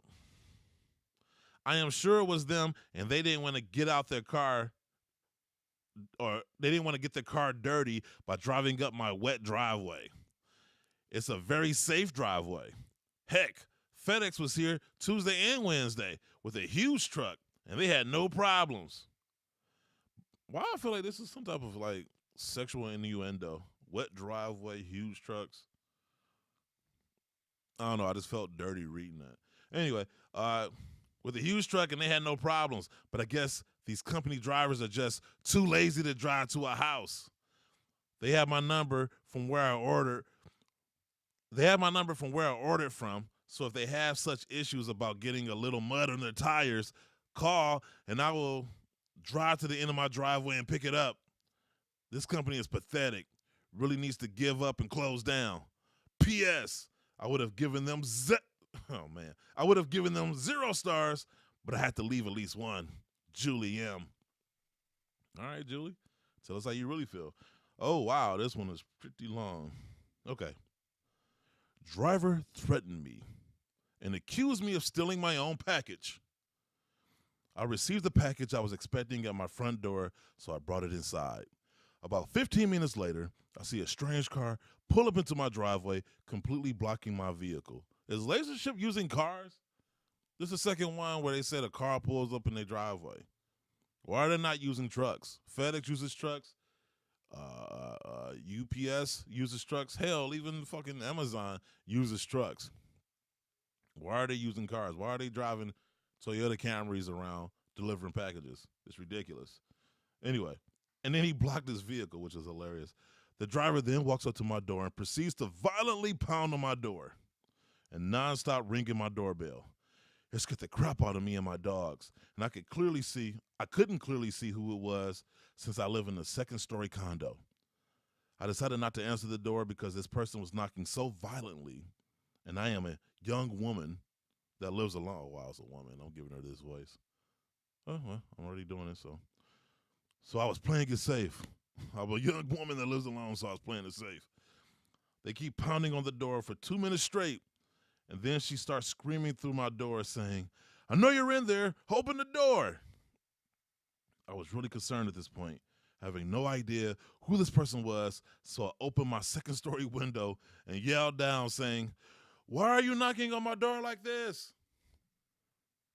She doesn't introduce herself or even bother to tell me her reasoning. But instead, she immediately threatens to call the cops on me, saying I stole a package that was not addressed to me. I was so confused. I told her that all of my packages I received are indeed mine and that her reaction was completely inappropriate. She then says, "Hoo-hoo, so your name is Lexi?" And I said, "Yes, that's my name." Then she slams her car door and speeds off. I was in disbelief. This woman decided to react this way over her assumed delivery mistake. Why would she even leave the package on my door 15 minutes prior if she didn't think it was mine, only to turn around and accuse me of theft. And even if it wasn't my package, it's an honest mistake and certainly doesn't warrant her making false accusations and threatening to call the police on me over a package their company delivered to my house. I am not responsible for the deliveries, and I definitely do not have to open the door for anybody that is making me uncomfortable. This company can't even train their employees with basic etiquette. Lexi K. Wow. Wow. Yeah, I can't even imagine that scenario. And I mean, I can't really say I blame her for not wanting to open the door, especially if you are a young woman who lives alone. You don't know who's on the other side of that door. The streets is wild. Uh, lazy driver drove right through my lawn on camera. I may have gotten my package, but the blatant disrespect shown for a customer's property was off the charts. Wait for customer service for an hour. Beyond livid, Judy S. Wow. Reading all of these is hilarious. Was supposed to receive my Nike order on Saturday. Then was an exception, and it should have arrived on Tuesday. Tuesday came and went then Wednesday. The way y'all write, I need you to write with more literacy, please. It'd be easier for me to read this shit. Well, it's Thursday, and my package now has no info at all. This company is horrible and needs to go out of business. I live in Virginia. At one point, my package was in Virginia, then Tennessee, and now supposedly it's in North Carolina. I don't know what the case is, whether they're stealing people's stuff. Needless to say, this was a big deal. This was a big deal Jordan release, so that's very possible. Or they're truly losing it. It's ridiculous. People like myself pay their hard-earned money for these things and never get them. Now, if by chance I'm able to get the sneaker, it won't be at retail.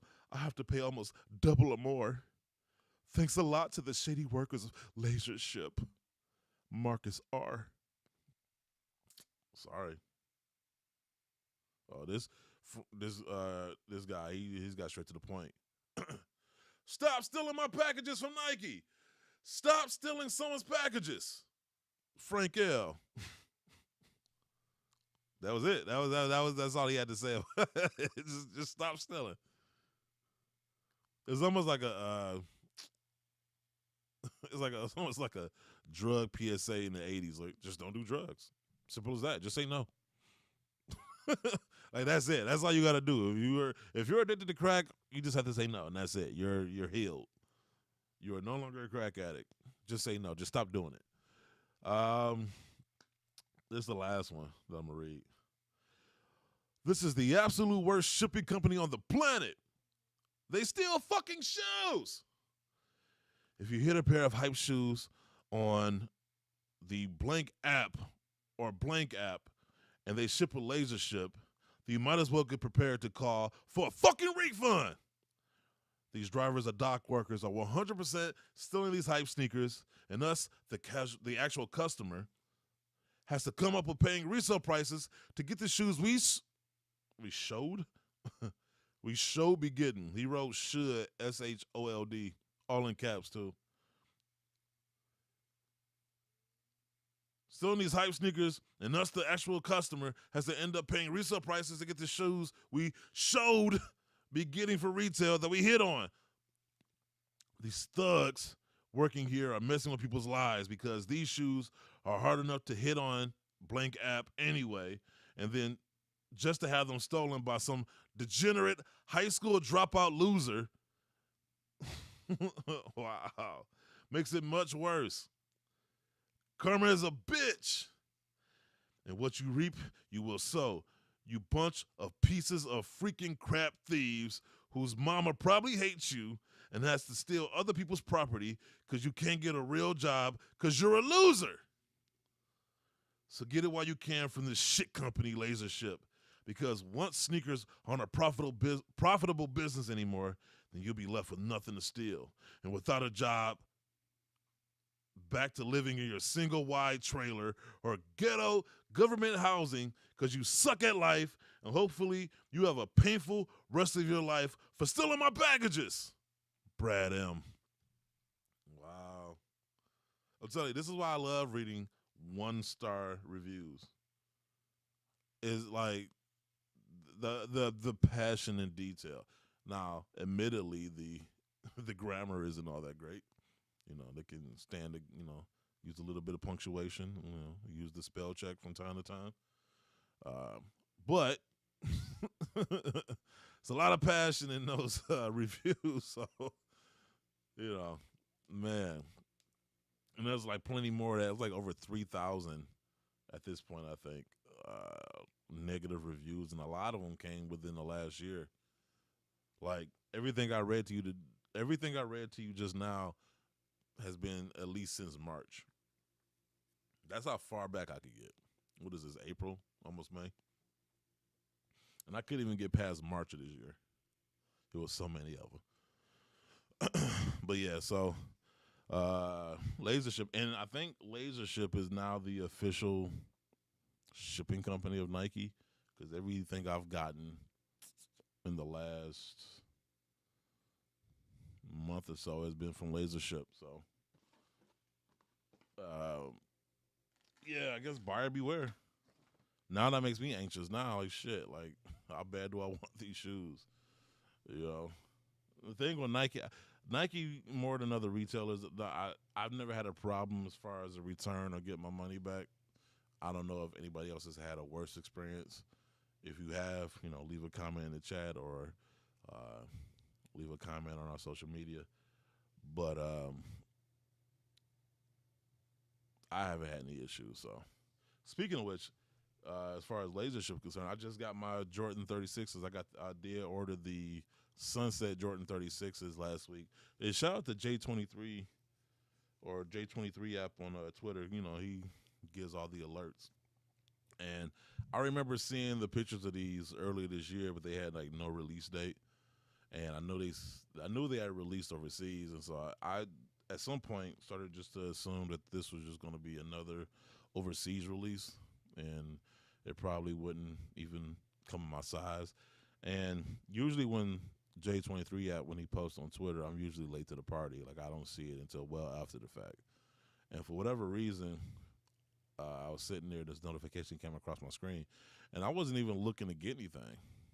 But I just figured, let's see what he's talking about. And it was 2 shoes that dropped. It was one other shoe, and it was the Sunset Air Jordan 36s, which to me is probably my favorite colorway of the Air Jordan 36. And so I jumped on that.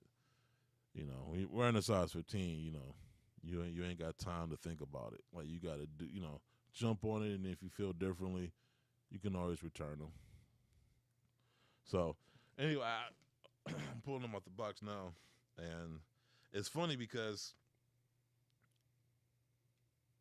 on one hand, I've heard a lot of people say that, the material is cheap and blah, blah, blah. Here's the thing. New basketball shoes are going to be made synthetically, right? Because they're going for lighter weight shoes, right? So leather, the days of leather sneakers are done, right? Unless they're a retro of some kind, they're going to be using synthetic. I mean, shit, they're using synthetic leather now. So they're going to use synthetic materials like Flywire. I forgot what this thing is called. You've seen you've seen the knitted materials like Battle Knit and Knitposit and all the other things they got. But yeah, like it allows them to make lighter shoes. It allows them to give the shoes ventilation, all that good stuff and whatnot. So with that being said, like I heard a lot of people complain about how cheap the shoe feels, but I feel like you got to kind of think about it in context of, okay, how are they making basketball shoes nowadays? And while the material might feel cheap, is it really cheap though? Is it really cheap? Like if it does what they say it does, and so far from every performance review I've seen, it does. It gives you lockdown. It's durable. It gives you ventilation. The shoes are lightweight. Like the shoes are actually stronger and durable probably than they've ever been before. And so based on that, it isn't about it, having this plastic feel. It's about recognizing that this is the era of shoe we're living in. Now, this isn't the same as I don't know if it was like 2012 ish when Jordan Brand was just giving you shit quality as far as retros. That's not what I'm talking about. Like shit quality is shit quality. Like that's totally different than what I'm talking about. This isn't bad quality because, like I said, it's durable. It gives you performance. It gives you all the things that it says it's going to give you, and it's not selling you on anything else than that. And so, based on that, this is probably one of my favorite basketball shoes. I was gonna say the LeBron 19s, which I do love too, and I think it really depends on what type of player and person you are when you're wearing them. It might not be for everybody, but for me personally, I like the LeBron 19s, but I wore them the other day, and at some point, like the middle of my foot was killing me because they got that the pair I got the chosen one, that gold piece in the middle. Yeah, it started just digging into my foot. So based on that, I'm gonna just bump the 36s over the LeBron 19s as far as my favorite shoe. Now I know it's not the hypest shoe of the year, but when I go through my list later in the year, as far as my favorite sneakers of the year, I promise you this is gonna be on the list. I promise. And I'm gonna say this too. It's okay for a general release to be sneaker of the year. It doesn't have to be a limited shoe. Just because the shoe is limited doesn't make it dope, right? Like it's there's some dope. There's some general releases that are probably better than the limited pairs, but because it's a general release, we don't want to give it that type of stature. But it's okay though, and I promise you, this sunset pair of Jordan, because I got the carmine colorway, the black and infrared colorway. I got this colorway, and I'm going to get the green colorway, which releases later this week. So I would have had, and that's probably the most. That's probably the most colorways I've bought of a new Air Jordan, probably ever. I want to say the last Jordan that I bought multiple colorways of was the 34, which was probably my second favorite. But these 36s are dope. And, you know, I understand, it's not going to get a lot of hype. It's not going to be everybody's cup of tea. But to me personally, these 36s are fire. I love them.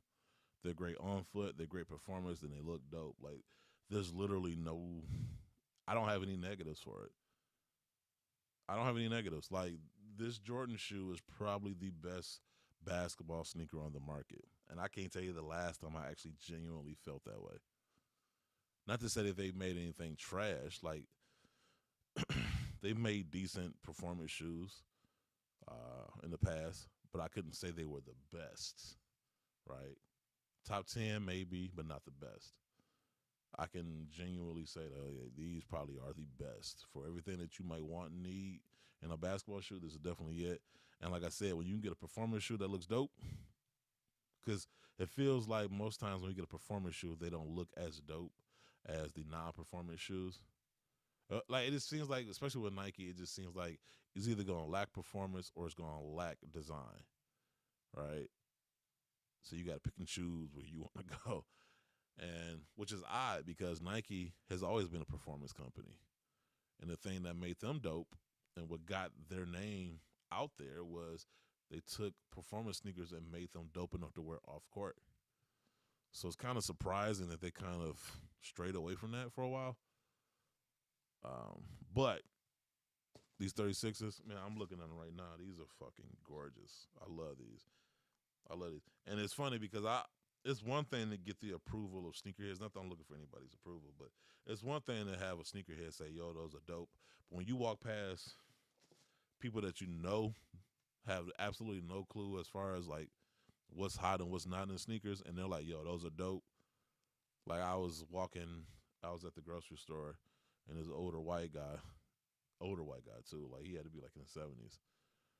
He was like, "Oh, those are some jazzy shoes," and I was like, he was like, "Yeah, those are nice," and I'm like, "Yeah, that's how you know."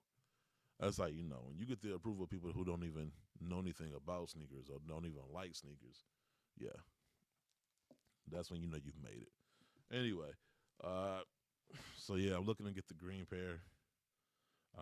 Or if I'm while I'm on the subject, I just wore my daughter made a pair of the Freak Threes, I believe.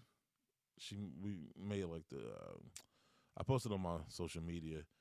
She got the inspiration from Toy Story, so she made a pair based on Woody, and she made a pair of Buzz Lightyear. And so I wore my Buzz Lightyear pair. I bought a pair for me and her, so we can kind of mix and match. Anyway, I broke out my Buzz Lightyear ones yesterday. Yeah, that got some people's attention too, especially with the glow in the dark outsole. That thing lit up too. Like that thing was, yeah, them things were glowing. Like I felt like Michael Jackson in the Billie Jean video. Like the ground was lighting up underneath me. It was crazy. Um. So yeah. So that was definitely. And it was kind of cool. Like to have my daughter. It was kind of cool being like, yeah, my daughter designed these. Now, obviously, I'm embellishing a bit, because it's a Nike ID. You know, that's not the same as designing your own shoe per se. But she's a 12-year-old and she's not even into sneakers like that. She just kind of did it as something fun to do.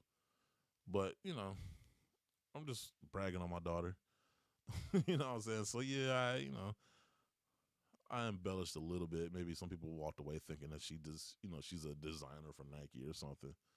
But you know, proud of my daughter, and you know, she's very, very creative and all this other stuff. So yeah, I get excited, especially when she takes that creativity and uses it on a pair of sneakers. Yeah, I'm here for that. So anyway, I came across this story yesterday, and I thought it was interesting because I don't know if people are aware of this. I wasn't aware of it really until yesterday. I think I might have heard about it or had some type of surface level knowledge about it, but I didn't really know the ins and outs of it until yesterday. So Nike is using reverse logistics to save millions of shoes. An article written on Nike.com. Have you ever wondered what happened to the shoes that you sent back? Millions of pairs of returned Nikes in North America go to Nike Rebound, a reverse logistics facility in Lebanon, Indiana. The three-story facility is 1.1 million square feet, about the size of 20 football fields. They organize thousands of returns a day, from trash sneakers to sneakers that were returned because they were the wrong size. Once the shoes arrive at the facility, they organize the shoes and decide which sneakers go where. Never been worn products in mint condition go right back into stock for online purchases or shipment to stores. Shoes that are lightly worn, lightly from trying them on and testing them out. Nike Rebound team members try giving them a quick clean during inspection if they feel as if they can get them back to mint condition. In the past, all slightly worn shoes were shredded as part of Nike Grind, their shoe recycling program that they started back in 1992, which supplies raw materials for sports court surfaces, tech accessories, carpet padding, and more. And I think that's the thing I knew about. I think I knew about Nike Grind. I knew they did that. Now, this next part, that was news to me. This was something that I didn't really knew existed. And I guess when I read it, it made sense, but I didn't really know. And I thought it was interesting. Where am I? Worn down shoes still go through Nike Grind, but for other lightly worn shoes, there's Nike Refurbished. Nike Refurbished is a program that rescues shoes that might otherwise be discarded and puts them back on the shelves of Nike stores at a reduced price. To date, Nike has refurbished more than 225,000 pairs. So, you go to the outlet. I don't know if anybody notices if they've had a refurbished shoe or not. So, but chances are, You might have come across a pair and didn't know it. Maybe that's a testament to how good this program is. In the refurbished process, if a quick wipe during initial inspection doesn't cut it, Rebound team members place products in bins that zoom around on miles of conveyor belts to the warehouse within a warehouse that is the refurbishment headquarters. I'm trying to think. Well, I just saw the Batman, and there's a scene in there where she talks about there's the club inside the club, right? So there's the club, there's the Iceberg Lounge, and then there's like the 40 Below Club, which was the club within the club where like all the high government officials went to. First of all, spoiler alert, for those of you who haven't seen the Batman. But you know what? Hey, honestly though, like at this point, if you haven't seen the Batman, then like shame on you. Like I don't even think you deserve a spoiler alert. Like it's been like 2 months now. Like get it together. Like that's more than enough time to go see the movie. I should not have to give a spoiler alert, right? And the movie is 3 hours long, so even if I do tell you about this one scene, there's still like 2 hours and like 50 minutes of movie that I'm not telling you, so you can still enjoy it. But yeah, so it's similar to that. So there's the warehouse within the warehouse. So there's Nike Rebound, and then within that there's Nike Refurbished. Let me see. There, a team of trained technicians work to process the shoes. Every shoe is unique, so they use a variety of tools to get the shoes as close to its original state as possible. Each workstation is stocked with wipes, brushes, stain remover, disinfectant spray, and even an assortment of picks that dislodge pebbles and debris stuck in the soles.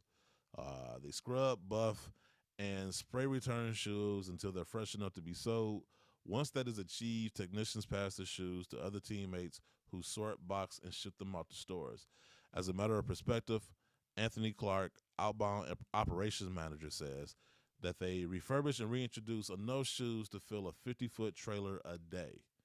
That's about 5,000 boxes of shoes. That's a lot of shoes. The shoes are shipped to select Nike stores across the U.S., where you can find them in the Nike refurbished shoe boxes marked as either like new, gently worn, or cosmetically flawed. The Nike refurbished program was initially launched at the beginning of 2021 in only 3 stores. 1 year later, the program is now extended to 30 stores. So, I don't think Detroit is part of that lineup, but part of me, actually, I got to go make some returns today. I bought a pair of the Cosmic Unities. I forgot which colorway. It was like a newer colorway. And first of all, I love that shoe. I love that shoe. They had their little space hippie colorway. They had the black colorway. And I think I also have the neutral colorway, where it's just like a cream color or off-white colorway. Anyway, I bought a recent colorway, so I got to return those.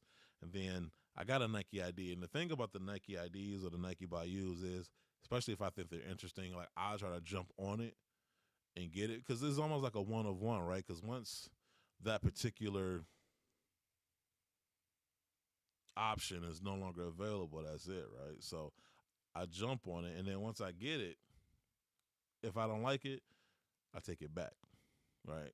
But the thing about that is, and I don't know if most of you know this, if you make a Nike by you and you personalize it, you put like a name or something on there, you can't return it.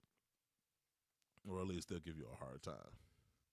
So I try not to personalize my Nike by yous, just for that simple fact. It's like, okay, just in case I get it in hand. Because even with the design tool that they have, which is pretty dope, you can see it in, every angle, like 360 degrees. It's still a rendering, right? Like seeing the final product versus the rendering are two different things. And so anyway, so that's usually what I do. But anyway, I got 2 pairs of shoes that I'm taking to back down to the community store. They close at 7. That's another thing too. What is this? April, the end of April, going into May. We're getting into those summer months. There's no reason for a store to close at 7. I know COVID changed the way we live, but and I know COVID is still a thing. I'm not trying to be dismissive of it, but damn it, Can we get more time than 7 p.m.? How about 9? 9 seems like a reasonable time. I want to say 10 o'clock, but in the interest of fairness, let's just say 9. Give me at least 2 more hours to get there, like 7 o'clock. Not everybody lives around the corner from this Nike store. Some of us live far, far away. So I need time to get there. So, and I work midnight. So right after I do this show, I call myself trying to get some sleep, which isn't the easiest thing to do during the day because your body just inherently knows that it's daytime and doesn't necessarily want to go to sleep. So, yeah. Now, I know I know I'm being selfish because I'm looking at it strictly from my point of view. I don't care, though. Like, I got to make these returns. And I'm hoping, the whole plan was to take the money from the returns to get the Jordan 36s that drop. Shit, tomorrow. Fuck. Okay. So, yeah, that was the plan. So, that's what I need to do. Damn, there was something I wanted to get into, too. So real quick, I want to talk about gatekeeping because I'm going to leave the race thing for another day because that's too much to dive into at this point. But there was a topic about gatekeeping, right? And it kind of ties into race, but I'll make that connection on another day, maybe tomorrow, right? But I'm going to try to primarily focus on the whole issue of gatekeeping within the sneaker community. Because there are a lot of people saying, depending on how old you are, that's what it really seems like. There's people who understand why there's gatekeepers, and then there's other people who are against gatekeeping. Now, I am for gatekeeping. However, I do understand why people have an issue with gatekeeping because you get some gatekeepers who take themselves too seriously and don't know how to have a little bit of fun. They're overly pious about sneakers. Like, sneakers are a hobby. They're not a religion, right? There's no Bible in sneakers. There's no, how do I want to say this? There's no way to be a sneakerhead, but there's definitely ways to be a hype beast, right? Like being a sneakerhead just means you just gotta love sneakers. You gotta have love for sneakers. Which sneaker? That depends on the individual. You don't necessarily have to have Jordans. You don't have to have Nikes. You can wear whatever you want to as long as it's a sneaker, right? Doesn't matter. Now, I consider myself a sneakerhead and I also consider myself a collector. So, as a collector, historical significance does play a role. Like the Nike airships, those are things that I, went after because of its significance, the story and the lore behind it. I have a pair of like Chuck Taylors from like the 70s, like an old ass pair of Chuck Taylors. I mean, because Chuck Taylors, that's the original sneaker. Like, I feel like as a collector, I need that in my collection. There are other noteworthy sneakers in history that I try to add to my collection, like the Converse Weapon. If I could find some Walt Frazier Pumas in my size, I'll jump on those.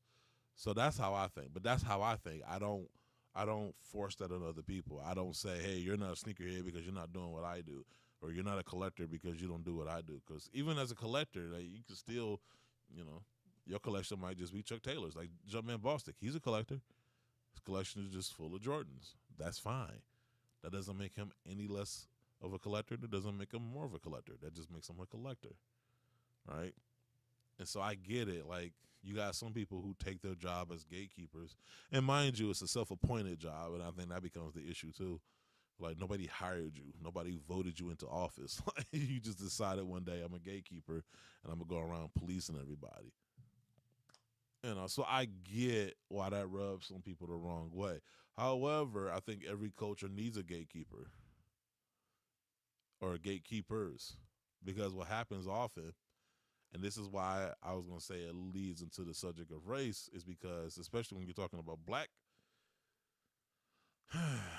especially when you talk about black culture, right? And the things that we create culture around, like music and fashion. Oftentimes what happens is that other outside entities who had no who had no role in the foundation of that particular culture. Not to say that they don't have a role in the continuation of that culture, but we're talking about the foundation of it.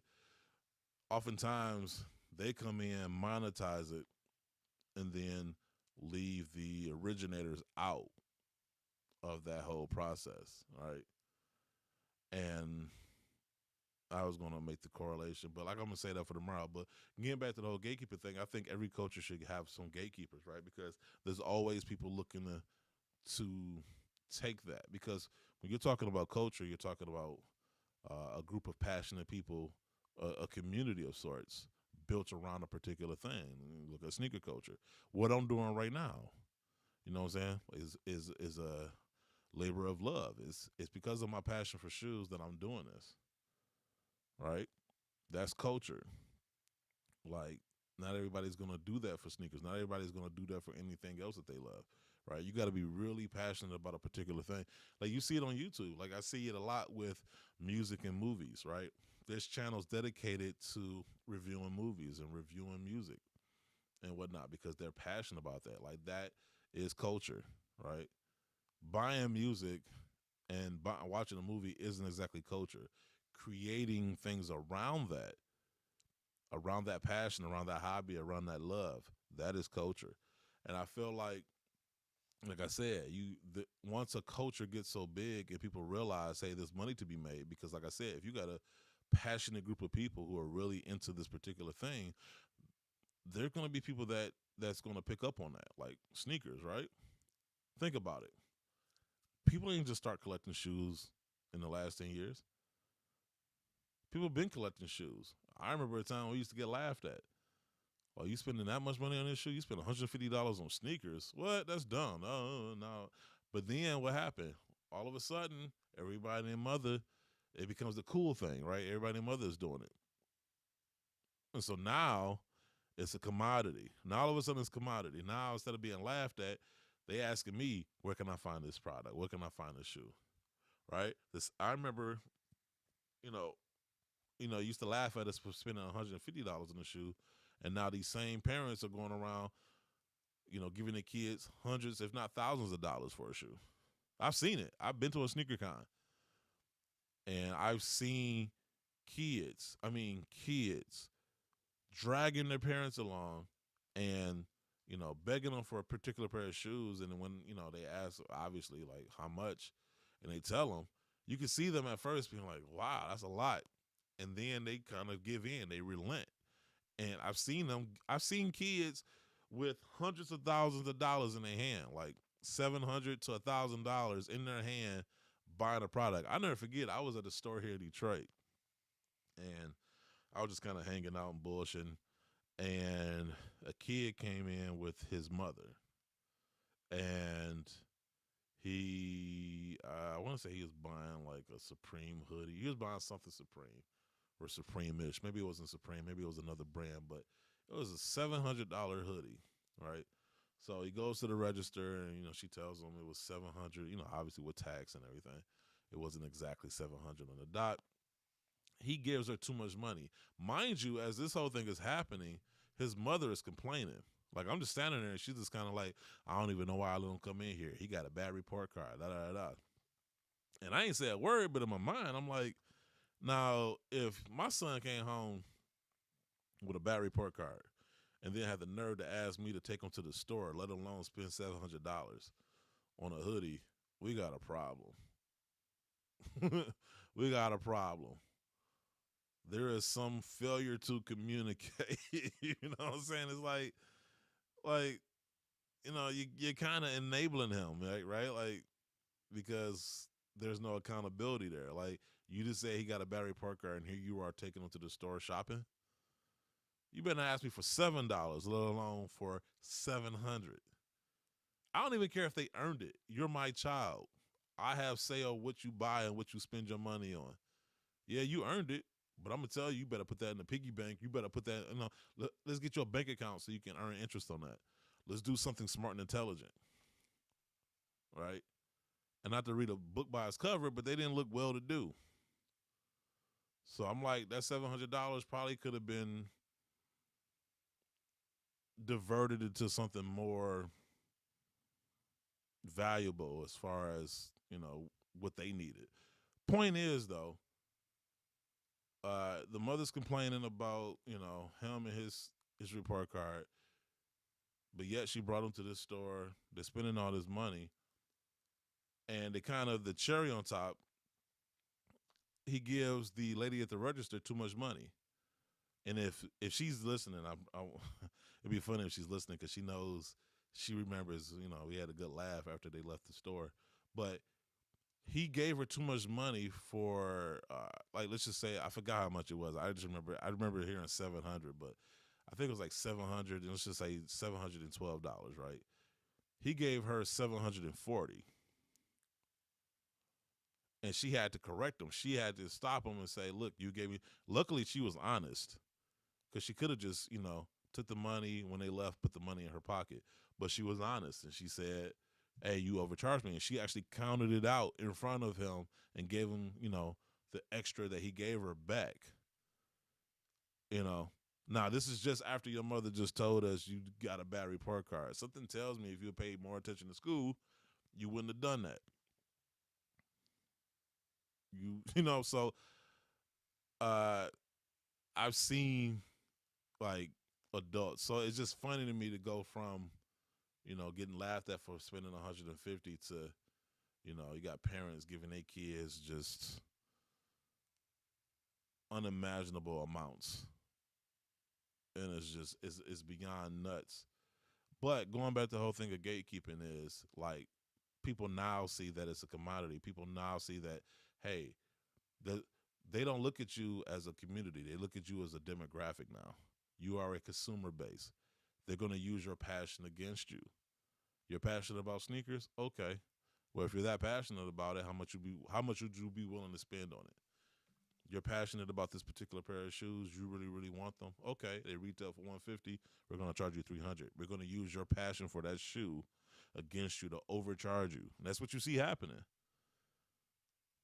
And so gatekeepers are a defense to that, where they call out the bullshit. Now, whether or not you pay attention to them calling it out, that once again, that's on you. But at least you have people there who act as some type of checks and balances to that, right? Where they call out the bullshit and bring awareness and attention to it so you don't get got, right? I mentioned him earlier in the show, Sneaker Fetish. I feel like it's one of those people. Um, Nightwing is another person who I feel like he's not necessarily a gatekeeper, but I like the way how he holds the brands accountable, how he calls out the bullshit. But you have people in the community who are necessary as far as maintaining the integrity of that culture that we built and that we continue to build so that it doesn't just get pillaged by those who look only to take from it and not give back to it. And that's the thing about culture. Like, not to say that nobody can make money from sneakers. That's ridiculous. Nobody's saying that you can't create a business within a culture. That's ridiculous. But it's not what you do, it's how you go about doing it sometimes. Like, are you starting a business so that you can contribute to that community, so you can contribute to that culture, so you can be in addition to that culture, or you just looking to get money and that's it? You don't really care about sneakers or what happens to the community or what happens to the culture as long as you get yours. That to me is the inherent difference. That's, intent. That's what it comes down to. And so I think gatekeepers are a necessary thing. It's just okay, but it's all about how you go about like gatekeeping. Like it took me a while to understand. Like I ain't gonna lie to you, as I started to see the community change because you got a whole new generation of sneakerhead getting into the market, and being somebody who was older, you're reluctant to that change. You're reluctant to accepting the good and the bad, that comes along with that. Every generation brings about change. And, it's a never ending story. Like, your parents hated your music and their parents hated their music. Like, you know what I'm saying? Like, That's how it goes, because it's different. It's a departure from what they were used to. It's a departure from what they raised you on. And so I get it. But it took me a while. I actually had to take a step back and say, you know what? This is a new generation. They deserve the chance to form an identity just like we did. And so I'm not as harsh as I used to be. Now, there are certain things that are just dumb. I don't care what generation it is. It's dumb as dumb. But at the same time, just because I don't get something or just because I don't understand something or just because I don't like something doesn't mean that it doesn't have a place in sneaker culture. Like Yeezys. I hate Yeezys. I take every opportunity to bash that shoe into oblivion. However, it's a part of sneaker culture. There's no denying that. It isn't. It is a part of sneaker culture. It's a part of sneakers, and I would defend that. If somebody came and said, let's get these out of sneaker culture, nah, that's a part of sneaker culture. Now, the hype and the nonsense around it, yeah, we can get rid of that. But I would defend Yeezys as being a part of sneaker culture. And Gigantor, what's up, man? Talking about late to the party. But yeah, so that's what it is, and so that's how I feel about it. Like, I gatekeep the bullshit. Like, when I see brands, pulling some nonsense. Like, we had the Marcus Jordan situation last year. When you had the Ann Herbert situation last year. You know, that's the stuff I gatekeep. And even if I see somebody, not even on that level, even if I see somebody doing something on a micro level, like, I remember there was like this fad of, I remember when YouTubers, oh man, that's a whole nother subject in itself. CPT, I know what that is. Color people time. CP time is usually like a half hour late. You like a whole 2 hours late though. But no, it's all good. Better late than never. No. We're not talking about the Union Tools. I'm just saying like nonsense. Like I was going to reference, like, I remember, what was it, 2017? 2017 to me was like the height of like SneakerCon, right? We were doing a lot of traveling, and it was a lot of influencers there, particular YouTubers, to the point where they had like a basketball game, which I thought was funny, right? Like, just because they're on YouTube, that mean they could play, and it doesn't mean that I want to watch. But they pay me to be there, so I played the part. However, point is, like, there were certain folk that thought because they had a following on YouTube that they shouldn't stink, and it was like, how do you get through the door? What I'm saying, with such a big head, like, it is, it's one of those things. And I felt like, and then like you started saying like silly shit, like, people making rap videos, and nobody in that song could rap, so I was like, people doing videos where like they eating cereal out of a shoe, like, that's so creative. That took so much skill to do, right? I mean, to pour the milk into the shoe and then having to decide which cereal would taste better if you ate it out of a shoe. Like, that type of shit. You know what I'm saying? Like, that type of nonsense, I was just kind of like, okay. And I'll never forget, we was at a SneakerCon in D.C., and I don't know if Babs is in here. She might be able to tell y'all. But they had a panel, and I remember they had the YouTubers up there. Excuse me. They had the YouTubers up there. They got their sneaker conversations, which I see, that type of shit too bothers me. Complex Con has their conversations, or complex conversations and sneaker conversations.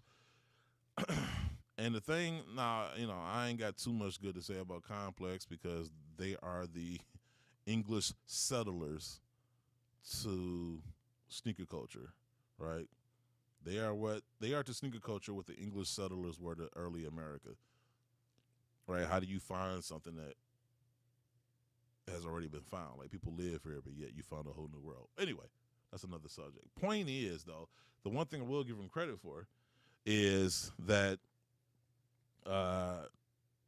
when they have conversations, they at least do bring in industry people who know what the hell they're talking about. Whereas a sneaker con is like, all right, well, let's just bring this influencer, let's just bring this YouTuber, and let's have a conversation. And usually those conversations are, what are your favorite shoes so far? What do you have in your collection? What's the most money you spent on a shoe? Like trivial bullshit that nobody really gets anything from. I could give a good goddamn what you spent your money on. You know, I could care less about how much money you spent on the shoe. I don't care. Like, I don't even care what your favorite shoe is. Like, you know what I'm saying? Like, and so it's always funny to me when if you've been to a sneaker con, that end of the area, because they usually have an area mapped out with the stage and everything, that area is empty as hell. No, but you might see like 7 people at most there, and it's usually like, okay, stand there for a second and then walk away, right? It's almost sad to watch sometimes. So, and I've always said to them, I told them 2017, and I've continued to tell them that, like, if you're going to have conversations and you're going to talk about industry stuff, about how things are done, have people there that actually know what they're talking about. I remember in DC, they were like, okay, they had these YouTubers talking about how to work with brands or something along those lines. Now, just that added context, that same day, Nightwing, who's also a YouTuber, was at Nike headquarters. They were unveiling the Air Jordan 34. As a matter of fact, ESPN was there, and they had a pair there as well, and they were unveiling it. I think JC and somebody else were a part of that whole unveiling thing with ESPN at SneakerCon, whereas Nightwing was actually at Nike headquarters with Jordan Brand doing like a performance review of the shoe. So, with that in mind, you got these YouTubers that I never heard of on stage talking about, yeah, this is what you want to do. You know, you want to work with these brands. And I'm just sitting there, and everything they said was straight up nonsense. It was bullshit. And I'm like, now, as somebody who has worked with brands, gotten paid by a brand for doing certain things, been invited to brand headquarters, you know, I'm listening to this and I'm like, no.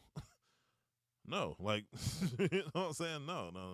I'm like Consuela from Family Guy. Just like, no. And so I let them finish. And then, you know, they asked me to do, you know, be a part of that conversation. I got up there, and the first question I asked was, okay, show of hands that of everybody that just sat up here and talked, how many of you have worked with the brand? Not one of them raised their hands. So how can you tell me about something you've never done? You know what I'm saying? I'm a big dude. You know what I'm saying? I've gained a few pounds since, you know, I got my desk job at Chrysler. That's like me going to a gym and telling people how to lose weight. It's just ridiculous, right? So I turn around and I told the people listening, ignore everything you just heard from them. They don't have a clue. Because they were saying silly shit too. Like, you know, you want your YouTube videos to have emojis. And you want to, like, a bunch of silly shit that YouTubers were doing. It was just a bunch of whimsical, you know, nonsense and editing that they were talking about as if the brands care about that shit, right? Because once again, Nightwing doesn't do any of that shit. Like, you know, he has his own style, right? And that's who they decided to work with. And I told people, I'm like, look, if you're interested in being a YouTuber, that's fine. Nobody's saying you can't be a YouTuber. Nobody's saying being a YouTuber is bad. If you're going to be a YouTuber, though, just base it on your own personality. Don't try to follow them. Don't try to be another one of them. Instead of being another one of them, be a first you. Because that's what people are attracted to. They're attracted to personalities. They're attracted to your character. Be you. Be authentic. Now, if you're a person who's silly and you're jokey, that works. Like, if you're a Robin Williams or a Jim Carrey and that's who you are, if that's true to your character, then that works because that's who you are. But that doesn't mean that everybody could be Jim Carrey. Everybody could be Robin Williams. Not everybody can get away with doing that, right? There has to be something that's in you. Other people are more reserved. Like Dave Chappelle is more reserved as far as his comedy. Both equally funny. Robin Williams is funny. Jim Carrey is funny. Dave Chappelle is funny. But two different styles, two different brands. And each one is authentic to themselves, which is why they're legends, right? And that's why I told people, like, look, if you're going to get into YouTube, be yourself. Figure out what works for you. You know what I'm saying? And all that other stuff. But you don't have to do all this silly shit, and you for sure don't have to take advice from people who ain't never did what they telling you to do. Like Jay-Z said, everybody can tell you how to do it, but they never did it. You know what I'm saying? So that's and so I just told them, and I straight up, I'm like, if you're gonna get into YouTube, first of all, it's already a saturated market. So the brands already know who they want to work with when it comes to that, right? They're not going to just stumble across your channel and just think, oh my God, this is so brilliant that we got to work with them. You got to find ways to network and all this other stuff. And so, yeah, and so basically, I went up there and basically did what I'm doing now. Just went up there and just put everybody on blast. And of course, there was just like, yeah, you hurt some feelings. We don't know if you can have you back up here for a conversation. You keep it a little too real. You know what I'm saying? So they went back to, hey, let's talk about our favorite shoes again and how much we spent on the shoe. Those types of conversations. And but that's where they were at. Like SneakerCon. I mean, anybody's been following SneakerCon, y'all remember when it was, it was a good representation of what sneaker culture was. Like you had the vendor tables, but you also had people showing off their collections. And then over time, it just became one big flea market with an occasional YouTuber, signing autographs for what? Like, I don't know. Like I seen a kid as it was Kais to sign his Jordan 4s, and I'm like, the fuck? He had nothing to do with that shoe. Why is Kais signing this shoe? Listen, say what you want about Kais, and I mean, he might. If you consider him to be one of the most annoying people in sneakers, I would not disagree with you. However, even he were like, I had nothing to do with this shoe, right? Like, even he was kind of shocked by that. But he did it, because they were like, I really want you to sign this. And so he was like, all right, well, whatever. He signed it, But yeah, it was just, it became YouTuber Fest, where we're just like, let's just bring YouTubers. And I get it. You think, okay, these YouTubers have a following, so if they show up, that's going to bring more traffic through the doors. And that may or may not be true. But it just became all of that. And instead of being this balanced representation of what sneaker culture was, it just became like all hype. We were just YouTubers and resellers. And I feel like they lost some touch. They got out of touch a little bit, and people started kind of falling off from it because it was like, why am I going to spend an hour in line just to go in there and be overcharged for some bullshit and have to walk around lines and lines of people wanting to meet a YouTuber? Like, where is the fun in that? What do I benefit from that? Now, my benefit was to network and, to hang out with friends, because, you're in the sneaker community long enough, especially on social media, you meet people from other walks of life, from different areas or whatever. So SneakerCon was kind of our excuse to kind of hang out. Like, you got friends from Chicago, you got friends from New York, and friends from all over the place. And so the SneakerCon gave us like a central location to kind of go to kind of hang out for the weekend. And then obviously you do have brand representatives from different companies like Adidas and Nike and Mitchell and Ness and all that other stuff. So, and that was the fun part too, because a lot of people didn't know who those people were. So figuring out who was who and meeting them. And it got to a point where, when we did the live shows, we had to be there, right? We had to do a live show, from 12 to 7 or however long the event was. But once we got out of having to do live shows at the event and we just kind of went to go, like, so vendors had to be there by 10 and the doors don't open till noon.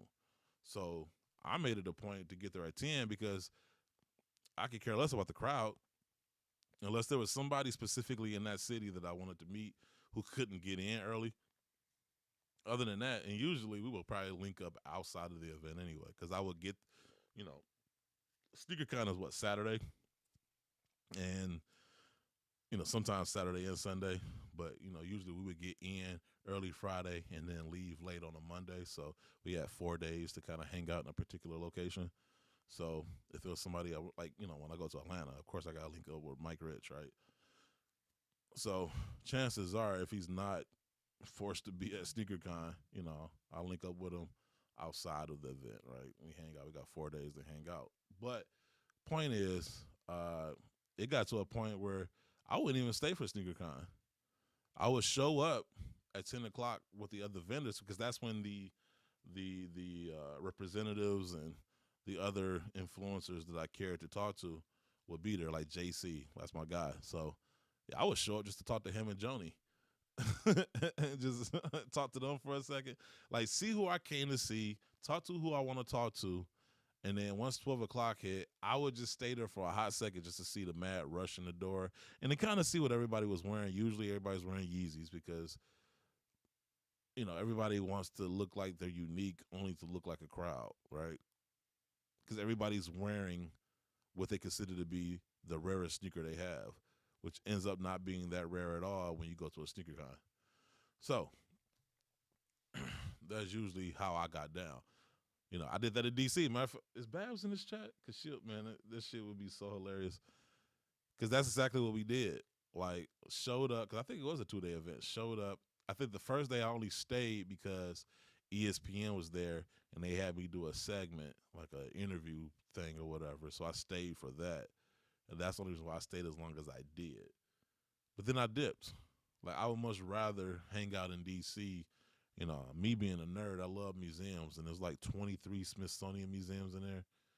Not to mention a Madame Tussauds, not to mention Forest Theater, other things that they have. They got a beautiful zoo. Georgetown is beautiful. They got the Nike Town in Georgetown. So yeah, there's other things for me to do there than be at SneakerCon. Like I said, SneakerCon was just the excuse to be there. But I got to be there. I showed my face and then I dipped. Enjoyed the city. Enjoyed the weather. Even this past year, I think I went to Cleveland. I showed up for like an hour and left. It's Cleveland, by the way. Like, when I say I left, I'm not talking about the event. I left the city. I left the state of Ohio. First of all, Ohio's trash. I'm from Michigan, so I don't really give Ohio credit for anything other than having nice roads. And they got to have nice roads because the only reason people go through Ohio is to drive through it to get to another state. But, yeah, I went to SneakerCon in Cleveland. eBay Sneakers asked me to be there. My homie Buckeye City Soul, he lives in Ohio. We're friends, even despite the fact that he lives in Ohio. I look past his faults. And so, yeah, so I went and like I literally showed my face for like an hour and a half, and I was like, all right, cool. And everybody thought I was like, when I said I left or I'm leaving, everybody assumed that I was gonna hang out in the city. Nah. It's Cleveland. Like, if you ever been in Cleveland, if you live in Cleveland, you know what I'm talking about. I shouldn't even have to explain that. If you haven't been in Cleveland, yeah, like, there's nothing there. Nothing there. They ain't got nice. I mean, they might have like one or two nice restaurants. Like the last time we was there and we spent the night and we was hanging out, we had to go to a Buffalo Wild Wings. That tells you everything you need to know. That was the nice restaurant we had to go to. There was nothing unique. I mean, honestly, the only thing worth going to is the Rock and Roll Hall of Fame. That was it. Like, Cleveland is by far the worst city I've traveled to because every city has something, you can do. It's either, obviously if it's on the West Coast, California or whatever, it's beautiful. There's a lot of things to do, a lot of shopping, a lot of, things to visit, a lot of touristy things to do. There's nothing to do in Cleveland other than the Rock and Roll Hall of Fame and if SneakerCon comes into town. That's it. That's it. So, yeah. Let me get in this chat.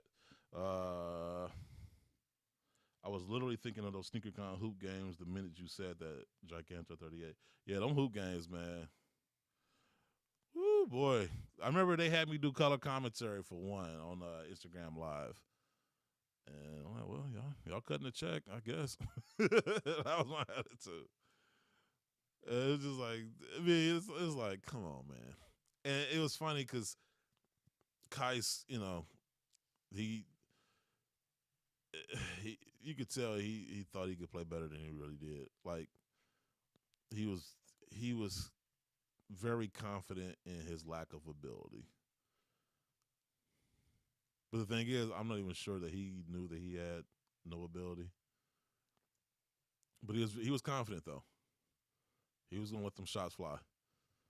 That was fun to watch. And I think he was wearing mags too, which I mean, as Kai said, I can't really say I'm too surprised by that, right? Like, if, I'm not saying he's an attention seeker. I'm just saying if you're making a movie about an attention seeker, you're going to develop a Heist-like character. Um, Let me see. DC that's home.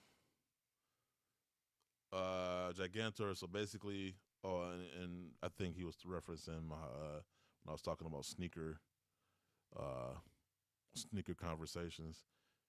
He's saying so basically sneaker shopping with complex level questions. Exactly. And by the way, look, if there's anybody that I can stand at complex, it's Joe LaPuma. However, somebody's gonna have to explain to me the appeal of sneaker shopping. Like, why the hell do I want to watch rich people shop for shoes? Right? That's like asking a homeless person who hasn't had a meal in years, "Hey, let's watch MasterChef. Let's watch this food show." You know what I'm saying? It's like I don't want to watch that shit. I'm not rich. I don't like. Why do I care? Why is this? Why is this appealing? You know what I'm saying? They're not showing me anything new, by the way. Like at least with the what's that guy Robin Leach? He had the Lifestyles of the Rich and Famous, right? At least you would see things that you wouldn't normally see, right? Like you will see, houses that you would never see. Features of their houses that you will never see, and things like that, right? They go sneaker shopping and they're buying shoes that we seen all the time. Like they're going sneaker shopping and buying fucking off-white ones. You're not showing me anything new. You're for damn sure not asking them anything worth asking. So that's why I swear to God, I'm always shocked to see the amount of views that those types of videos get. So I'm like, what is the appeal of this show again? To watch rich people go shopping? And it's amusing to me. It's amusing to me because a lot of times it's bullshit. Like, I think Draymond Green was on there. Now he gets his shoe. He's a Nike endorser. I'm sorry. He gets all of those shoes. So to see him spend any money on a Nike shoe as if he can't get it for free from Nike directly was laughable. And then there's the Eminem situation. Probably shouldn't even say anything, but that was definitely seeing how the sausage was made moment. Yeah, because you think that these people go in there knowing what the hell they're talking about, and they don't. They had to be brought up to speed for the purposes of the video. It was Ooh boy, thank God for editing. No, they did ask me to speak, but yeah, it was bad. Sneaker shop talk. How dare you get on stage and tell the truth? We can't have that at sneaker. Yeah, that seemed to be the attitude. Gigantor said he would pay money for Kais not to sign his shoe. Man said, I'm going Joakim Noah on Cleveland. Man, I'm going America on Cleveland. Like, I mean, real talk. I felt what Joakim Noah said that. Like, when you ever heard somebody say, I'm going on vacation in Cleveland? You ain't never heard nobody say that, ever. You know what I'm saying? Ever. Gigantor, I hate when sponsor celebs go sneaker shopping. You know what brand they're getting. Yeah. Like, that's ridiculous. Like, that's why, like, I'm always shocked to see like I said, when they say this particular celebrity is going on sneaker shopping, like, why and for what? And what am I getting out of it? Like, I'm watching them go shopping. How is that appealing? They're buying shoes I've seen, but I can't afford.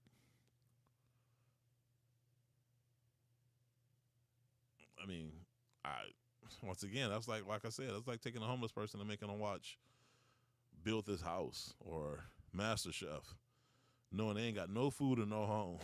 You know what I'm saying? Like, who is this for? Kryptonite Souls, they just buy hype that regular people blow their checks on anyway. You stand out now by wearing a pair of GRs in a collab or hype release. 100%. Matter of fact, when speaking of SneakerCon, I think it was SneakerCon LA. Yeah, it was.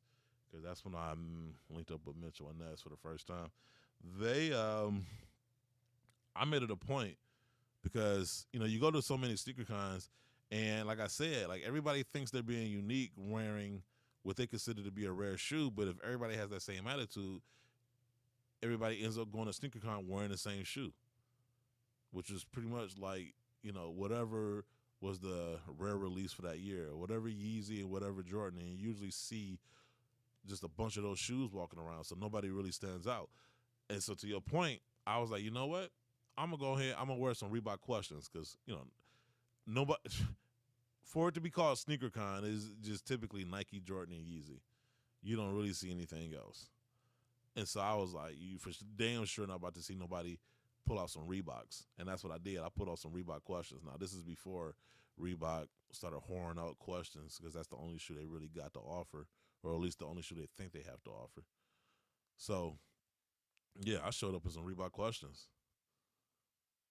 just to kind of prove a point. Like, this is SneakerCon. Like, so it shouldn't matter what shoe it is as long as it's a sneaker. I don't need it to be hype. It's needed to be dope. And so, yeah. And so, without even trying to, I think I did end up standing out because I'm wearing a general release Reebok Question with no problem.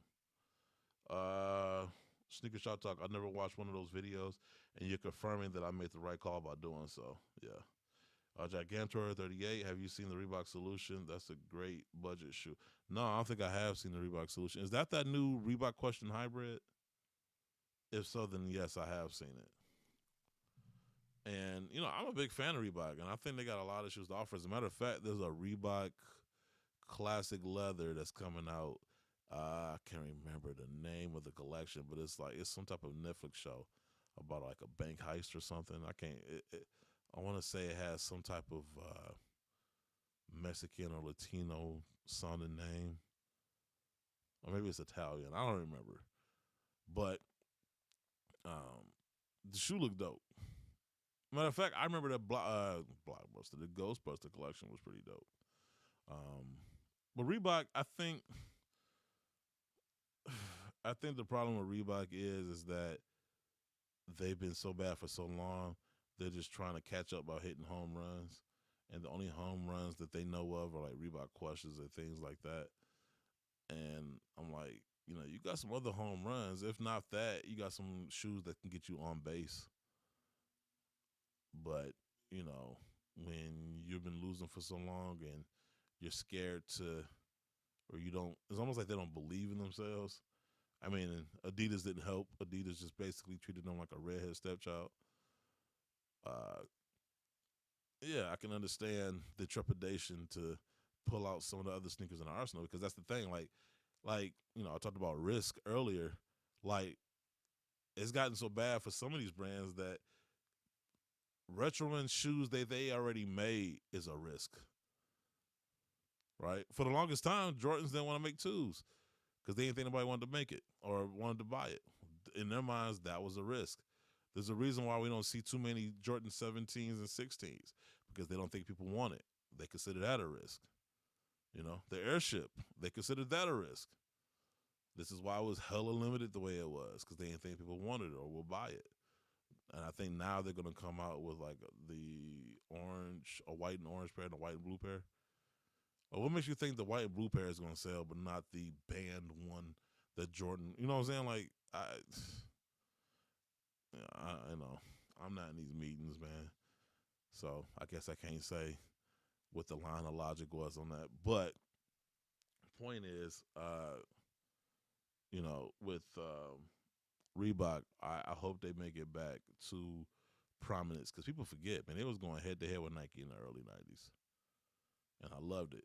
See, the better the brands do, the more competition there is. And competition is always good for the consumer.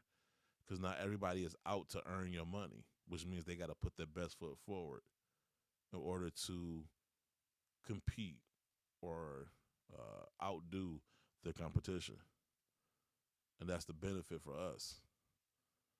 Like right now, Nike kind of has it easy. Matter of fact, you remember Nike had it easy as well, and they kind of took it for granted. That's why we was getting the shit quality Jordan retros that we were getting.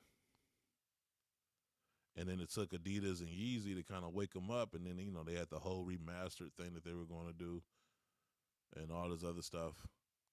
Why? Because they couldn't no longer get away with that shit.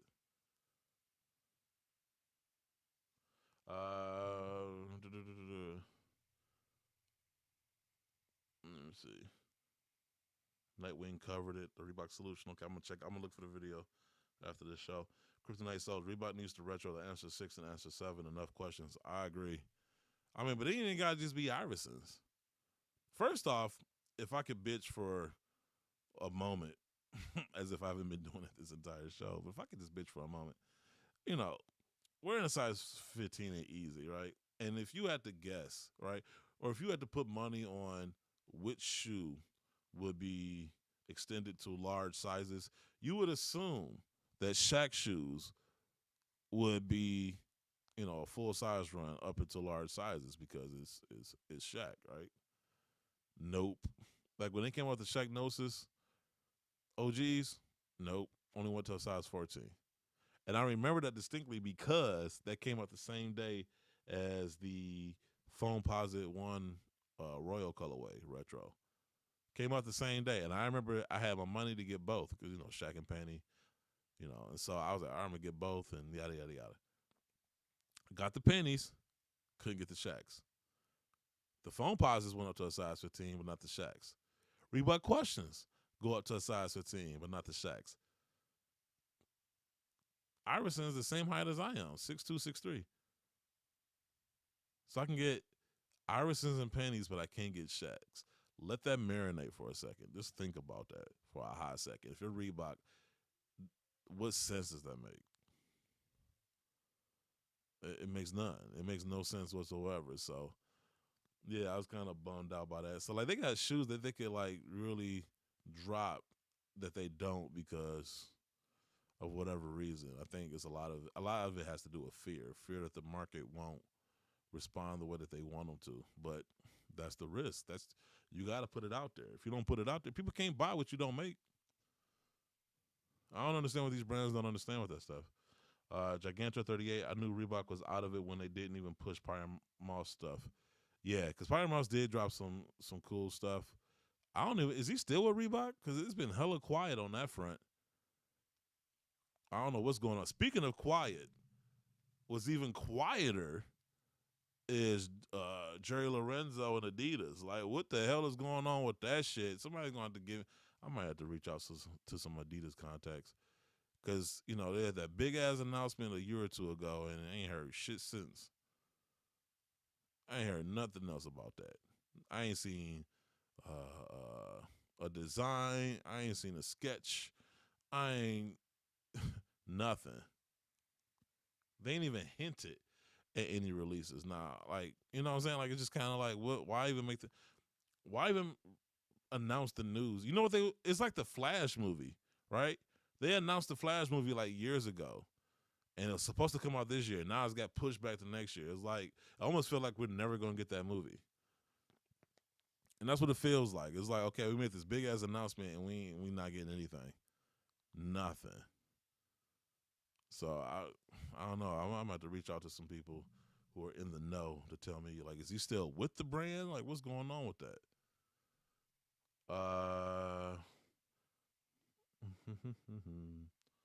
Gigantor 38, I'll always think Adidas, of all people, for making Jordan retro somewhat decent quality again.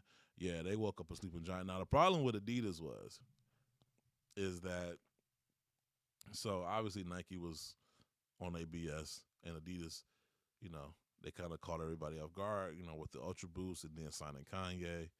And so, that gave them some life. The problem with Adidas was they got too happy with that success, right? Because they went from like the number 4 to number 2, which says a lot though. Like if Jordan Brand, which is a subsidiary of Nike, uh, is outdoing your entire brand, that's a problem, right? And so they started getting all happy, and I think there was a couple of months within a 2 year span that they outsold Nike, to everyone's surprise. So they started like celebrating, but like they didn't continue that momentum, right? The thing about Nike is like they're constantly innovating and coming up with new stuff, right? Like think about like their air technology. Like it isn't just the air, like they got so many variations of their air technology. They ain't just come up with the airbag and just keep giving you the same shit over and over and over again. Whereas with the boost, for a while that's all they was giving you. And the thing with the boost, they ain't even own that. They don't even own that. They license it. It's not even their technology.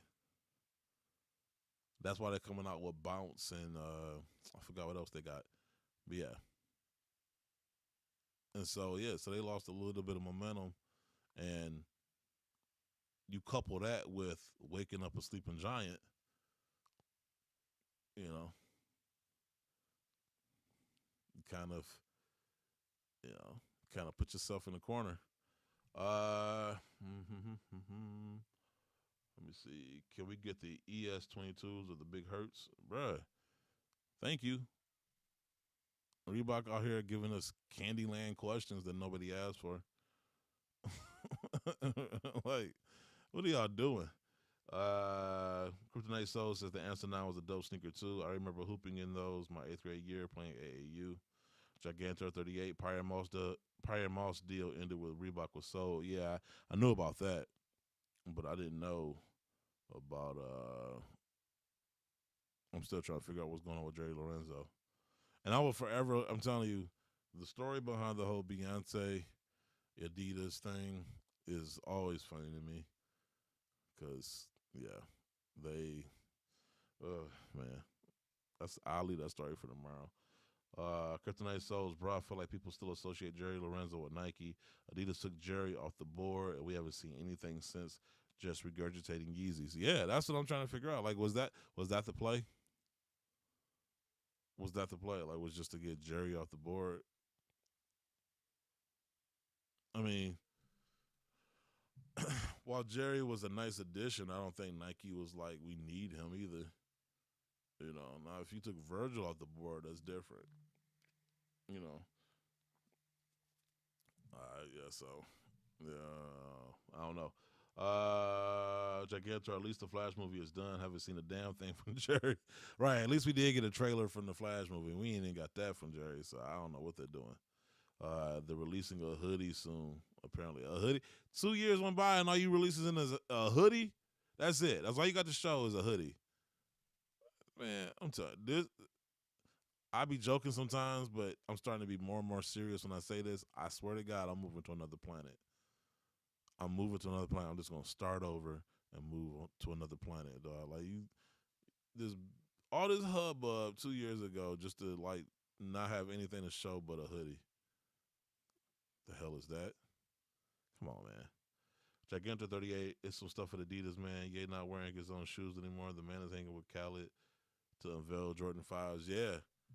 Yeah, he talking about, what was that, last year or this year? He was talking about doing a Jordan collaboration. Like, if you Adidas, man, it's like, come on, man. You know what I'm saying? Like, come on, man.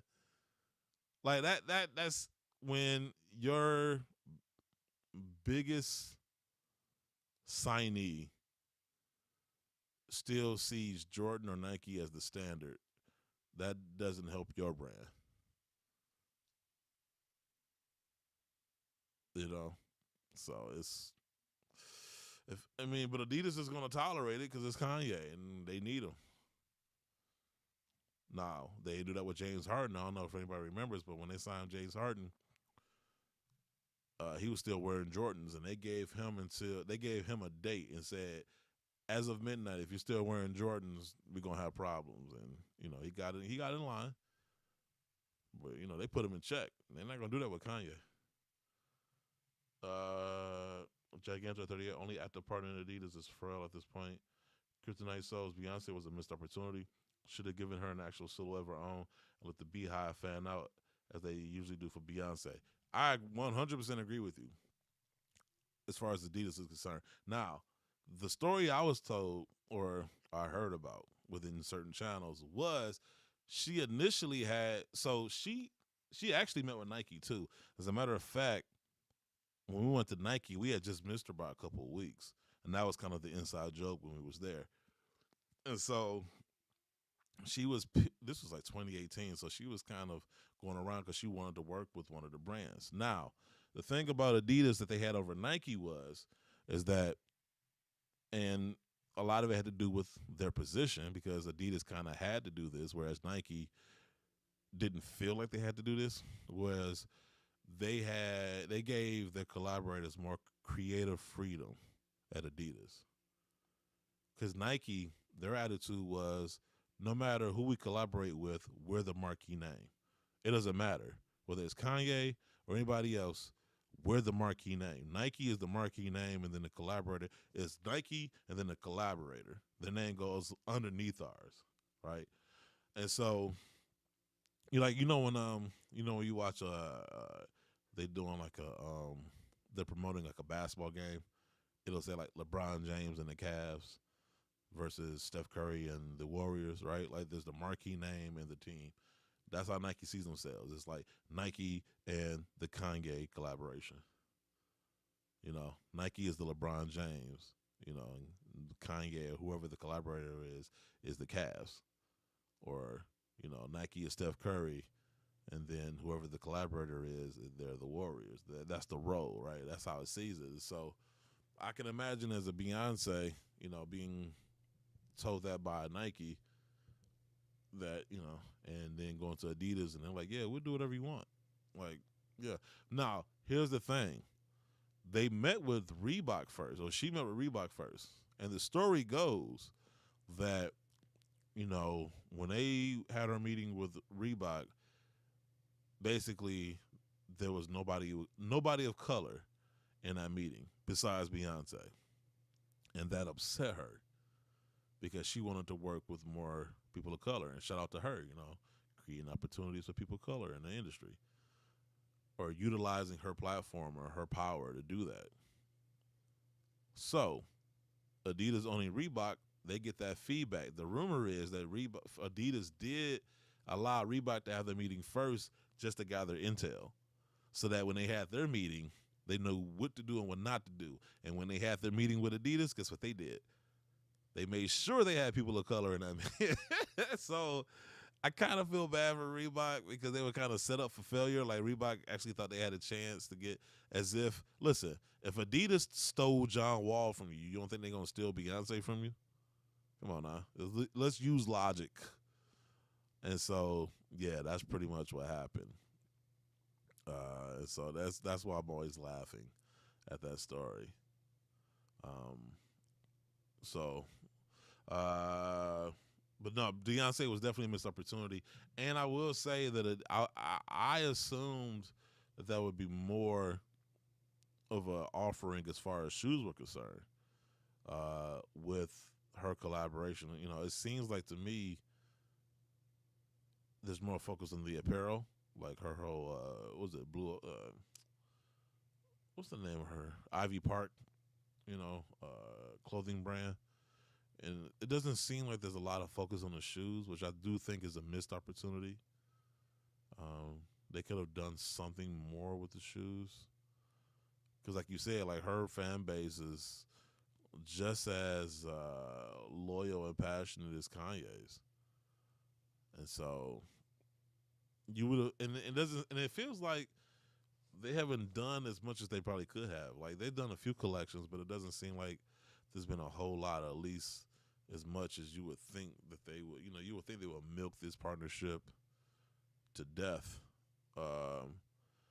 Kryptonite Souls also says Adidas had more respect as a brand back in the pro model days, where we got consistent T-Mac releases and Gilbert Agent Zero arenas as shoes.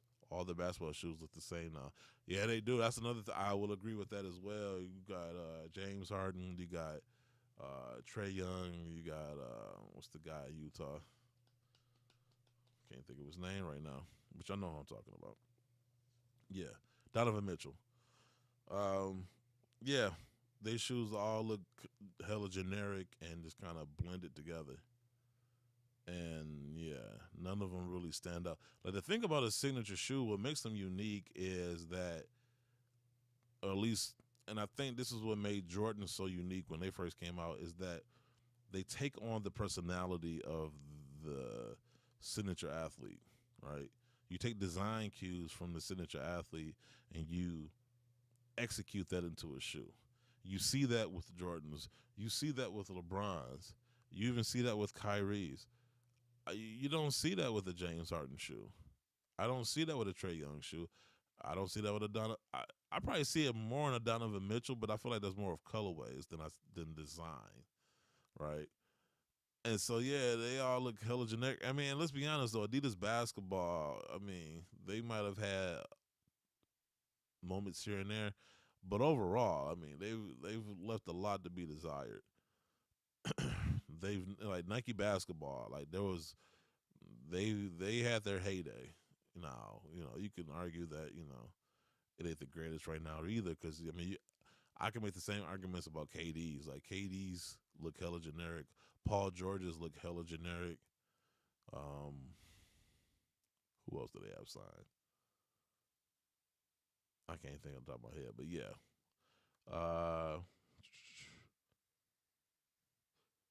Gigantor says Cardi B did better with Reebok than I'm guessing Beyonce. Uh, hmm, hmm.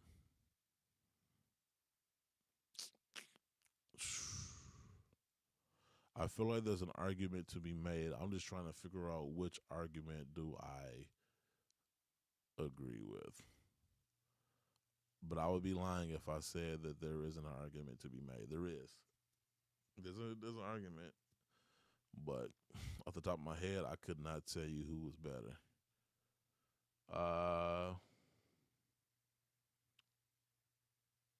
Trey shoe is boring.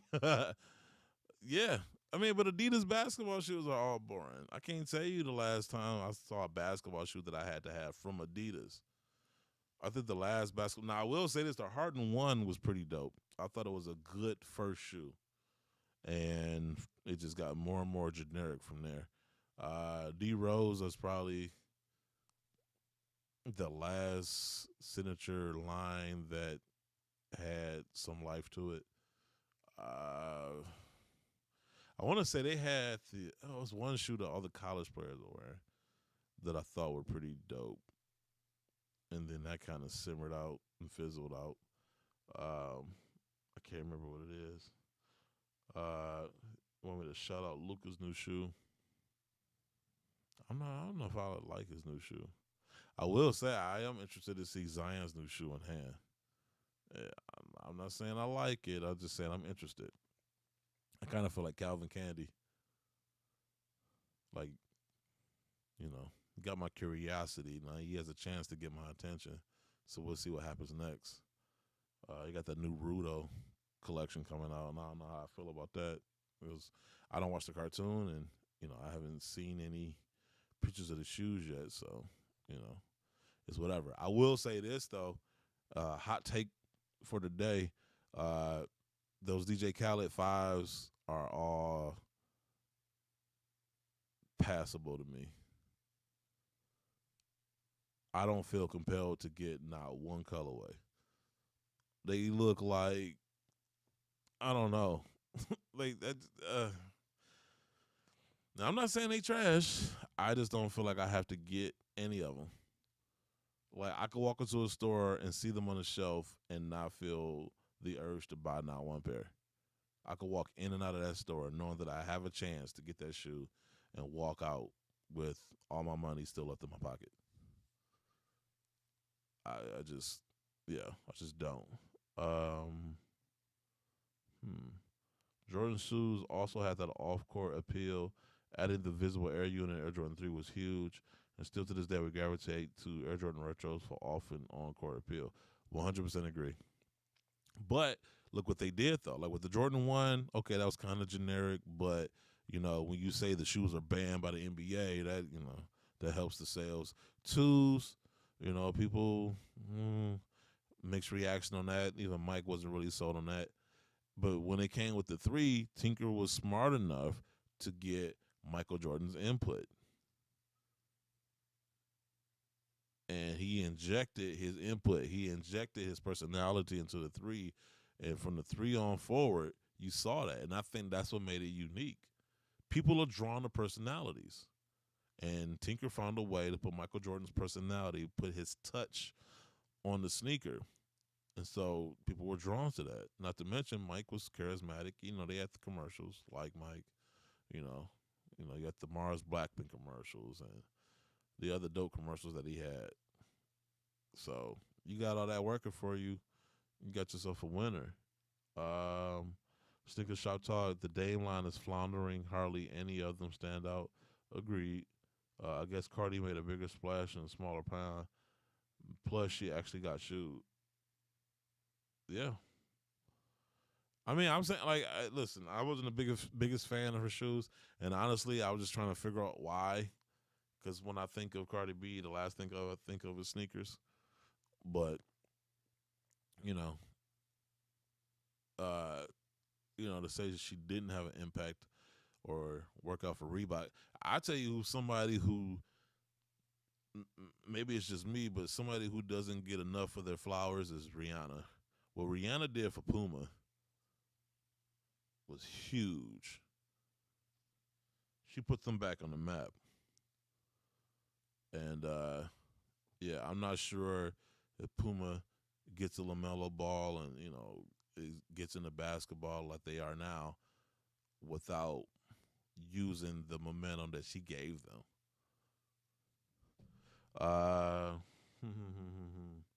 College kids were consistently in the BYW. That's what it was. That's what it was. Thank you, Gigantor. That was a good shoe. If Adidas could make the shoes wearable off court with today's fashion, but durable on court, Trae Young's the perfect player to experiment that with. You make it too much sense, Kryptonite Souls. Quit using logic. Quit using reason. We don't do that here. What Black Panther say? We don't do that here. No, we make irrational arguments based on emotion. Quit using logic and quit making sense. Gigantor Naruto collection released, and it's meh. Looking forward to the twos though. Oh, where it did release? Okay, I need to go and do my homework then. Shit. Kryptonite Souls, Luca's shoe sparked my interest. Gives me CP3 vibes. Oh, okay. Well, you just made me not interested because I don't think there's ever been a Chris Paul shoe that I was interested in outside of his PEs that would never release. Jason Tatum deserves a sneaker.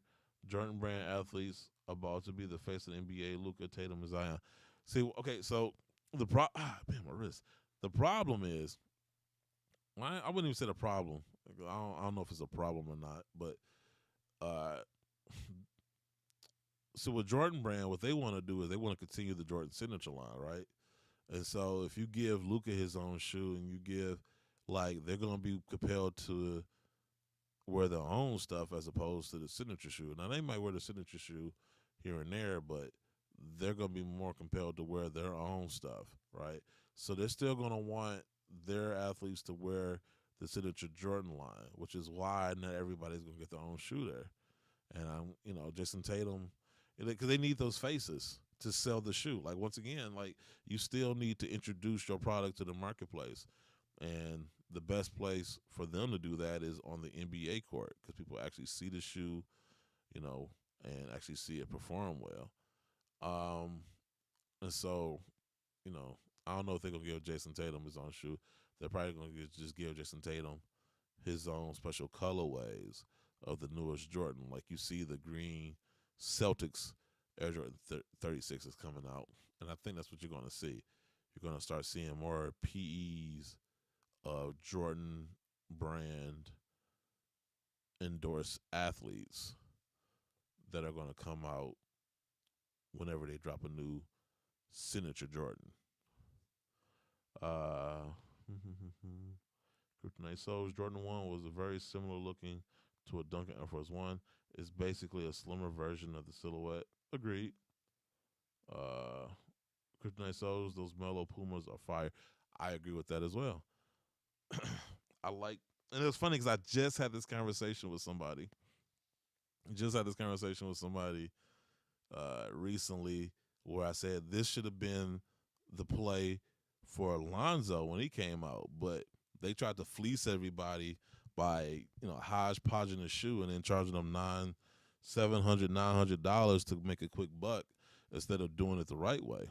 Like, and then the selling point wasn't even the shoe. The selling point was they're black. They're a black business.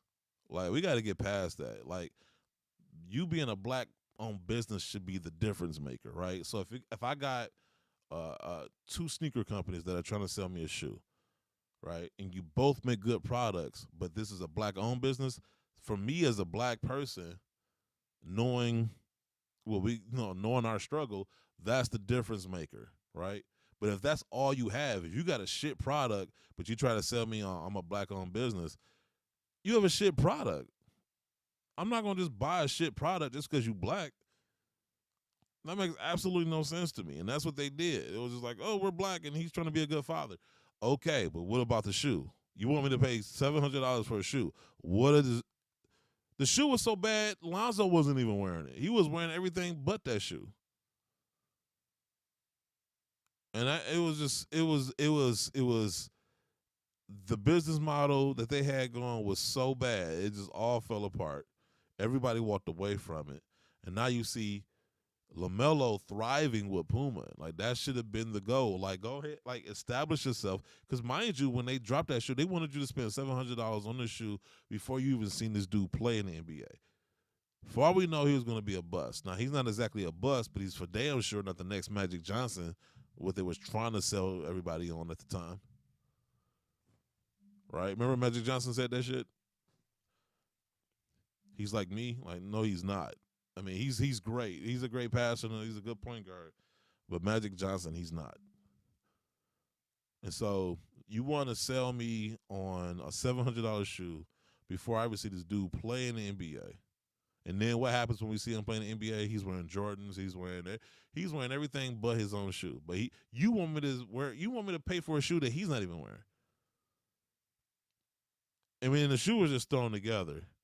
They took what they thought was hot at the time, trying to make it look like a Kobe, adding in, this boost-looking element to it because that was also hot as well. Like, it was slapped together. They should have established him, built a brand on that, and then went on their own. Nike didn't say, hey, Michael Jordan, here's your own shoe. Like, your own brand. They said, look, we're going to give you your own shoe, and then eventually became his own brand. Like, but yeah, I agree with you. Those NBO ones are fire. Now, I don't know about that Galaxy colorway. That's the first time I've seen that shoe, and I was like, that looks like a Payless shoe. Like, the Galaxy colorway ain't working on that silhouette for me. It looks very childish. It looks very, very, very Payless-ish. Gantor 38, bro. I was thinking the Creeper when we was first talking female sneaker collaborators and ambassadors. Okay. We've been on the same wavelength. Kryptonite Souls, they will wear their signature sneakers on court. Jordan Brand can give them PE retros for off the court. Just like we see LeBron wear everything but his shoe off court these days. That is true. That's a good point. He is wearing like almost everything. But I mean, if you're LeBron, I mean, you got to be loving that because I mean, you got your line, but I mean, think about it. You with Nike, you get all the hot release. I mean, especially if you're LeBron James, you're the outside of Michael Jordan, you are the guy, right? So you basically whatever you want to. So why wouldn't you? You know what I'm saying? Why wouldn't you everything else? Like, if I was in LeBron's shoes, oh my God, like PJ Tucker wouldn't have shit on me. I watch ads. What's up, man? Kryptonite, at least Big Baller brand was creative with their own silhouette, while we have other brands playing off Vans, Dunks, Air Force Ones, and Air Jordan 1s. No, okay, so that's a whole different conversation. Now, if you're talking in comparison to the John Geigers and Cool Kais and Amis, then yes, I would agree with you. Well, kind of. Well, yeah, no, I agree with you. While I did just say that they took elements from other sneakers and kind of created like this Frankenstein of a shoe that wasn't really a performance shoe, it was more aesthetic than performance. Um, at least it wasn't a complete ripoff. It wasn't a complete knockoff of anything. Similar, yes. Knockoff, no. Uh, whereas you got John Geiger and these wavy babies by Mischief, and you got Cool Kai and Ami, doing the whole Jordan 1 knockoff thing. Um, I agree with you 100%. That is entirely different than um, what they were trying to do. But at the same time, Kai, Ami, John Geiger, and the rest of them ain't charging you $700 either per shoe. So there's the good and the bad. Let's see, sneaker shop talk. They should have kept with building their apparel and then let the Suns establish themselves and then have the recognition to do their own shoe. They should have played the long game. 100%. See, that's the thing. They were trying to hit a home run out the gate. And sometimes you got to get on base. Whether you get a home run or whether you get on base and you score that way, a point is a point, right? And that's what people miss. Like, sometimes when you swing for the fences, you strike out. Sometimes you got to bunt. And I think what they should have did was actually have a plan, because knowing what I know, like that whole thing was just rushed and scrapped together. It was a money grab. That's exactly what it was, a money grab. And that's why I couldn't get behind it. Kryptonite Sauce not defending Big Baller Brand trash business model. Just give them props for at least creating their own silhouette. No, I agree with you on that. I agree with you on that, especially like you said, in contrast to what everybody else is doing nowadays. Yeah, I give them that. I watch ads. Granted, LeBron shoes aren't really everyday wear shoes, other than the 6s and 7s. I don't know about that. I've been wearing my LeBrons every day.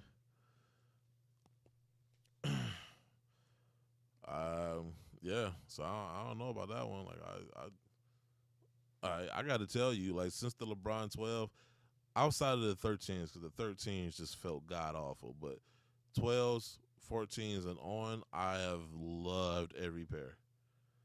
Like LeBrons have been peak performance, and for the most part, the designs and colorway has been dope too. But peak performance. And I love the whole articulated outsole. You see that with his, and you see that with Giannis's shoe. The articulated outsole might be the greatest thing in sneakers since sliced bread. Like seriously, like I love, or since the invention of laces, I love, man. It makes the break in so much faster and easier. It's almost like they broke it in out the box. If LeBron wore his shoes more off court, it made them appealing. More people will follow suit and wear a shoe off court. Uh, maybe, maybe I could see that. Big Baller, Gigantic just said, Big Baller Brand weren't knockoff. They weren't unwearable prototypes, which may be worse. That's a debate to be had. I feel like I should just let you guys go back and forth on that one. Kryptonite Soul says Generation Zooms, LeBron 2, 3, 5, 6 all have off court appeal. Just don't wear them with skinny jeans. See, I wasn't a big fan of the earlier LeBrons because they just look like big ass bulky basketball shoes to me. They just look bulky and rigid, and I don't know. I wasn't a big fan of the design. And while they still look bulky, there's a lot aesthetically. They're a lot more pleasing, at least to me. And then the way they feel on foot, man, awesome. Zoom freaks have been solid, Gigantor. Yeah, the Zoom Giannis's shoes have been pretty good too. I mean, he's been consistent as well with his releases, and his shoes have felt just as great. Um, and what I love, and this is what I love about his shoe. This is like the only Nike basketball shoe that's on Nike ID. I think Kyrie's might be on there here and there. Um, for whatever reason, they don't have LeBrons on there anymore. I think the KDs are on there as well. They need to put the LeBrons back on there. And I keep saying this until my face turn blue. If Nike was smart, eventually they will put Jordans on Nike by you. They will be printing their own money if they did that. The internet would like seriously, sneakers app might crash, or the Nike app. It would probably crash. If they ever put a Jordan on Nike by you, it would crash the app. It would not be able to handle that much volume. Matter of fact, people might not even design. They might not even be able to get on there because it takes time to design your shoe, especially if you're on the fence about certain ways to color block it. Because I know I am. Like I have an idea, and then you get in there and you start color blocking the different portions of the shoe, and then as you do it and as you look at it, you realize that it would look better if it was color blocked differently, and so you switch around the different. And so it takes and because once you pay for it, that's it. Like it's done. Otherwise, you have to buy another shoe. So you want to make sure that it's exactly what you want when you buy it, right? And so so imagine going through that process, but feeling like you have to rush before it crashes or rush before it sells out. You know, yeah. But they will make their own money. Like imagine them putting a Jordan 1 on Nike by you. Oh boy, man. I'm tired of giving y'all ideas for free, Nike. Y'all going to start paying me. I mean, I'm pretty sure I'm not the first person to say it, but man, I'm probably the most. I'm probably the person that says it the loudest and the most consistently. But yeah, if they put Jordans on that, man, I'm telling you, that's what they should do too. Like, matter of fact, I said earlier, there's certain Jordan models that they are afraid to retro because they don't think that they will sell well, like the 16s, 17s, 18s. So use those shoes. Obviously, we know the 11s are going to sell, the ones are going to sell, the threes. We know which ones are going to sell. I mean, pretty much 1 through 14 is going to sell. But take the Jordans that you're unsure about and use that as some type of litmus test, right? Put it on Nike by you and see what the reaction is. Allow people to design those shoes. Now, another reason why they don't retro those shoes is because those shoes have a lot of tech in them too, and that it costs to produce. So, but once again, Nike by you, those are all pre-orders essentially, right? So let people design a shoe. Like put a Jordan 17 on Nike by you and let people go crazy, and see what the response is.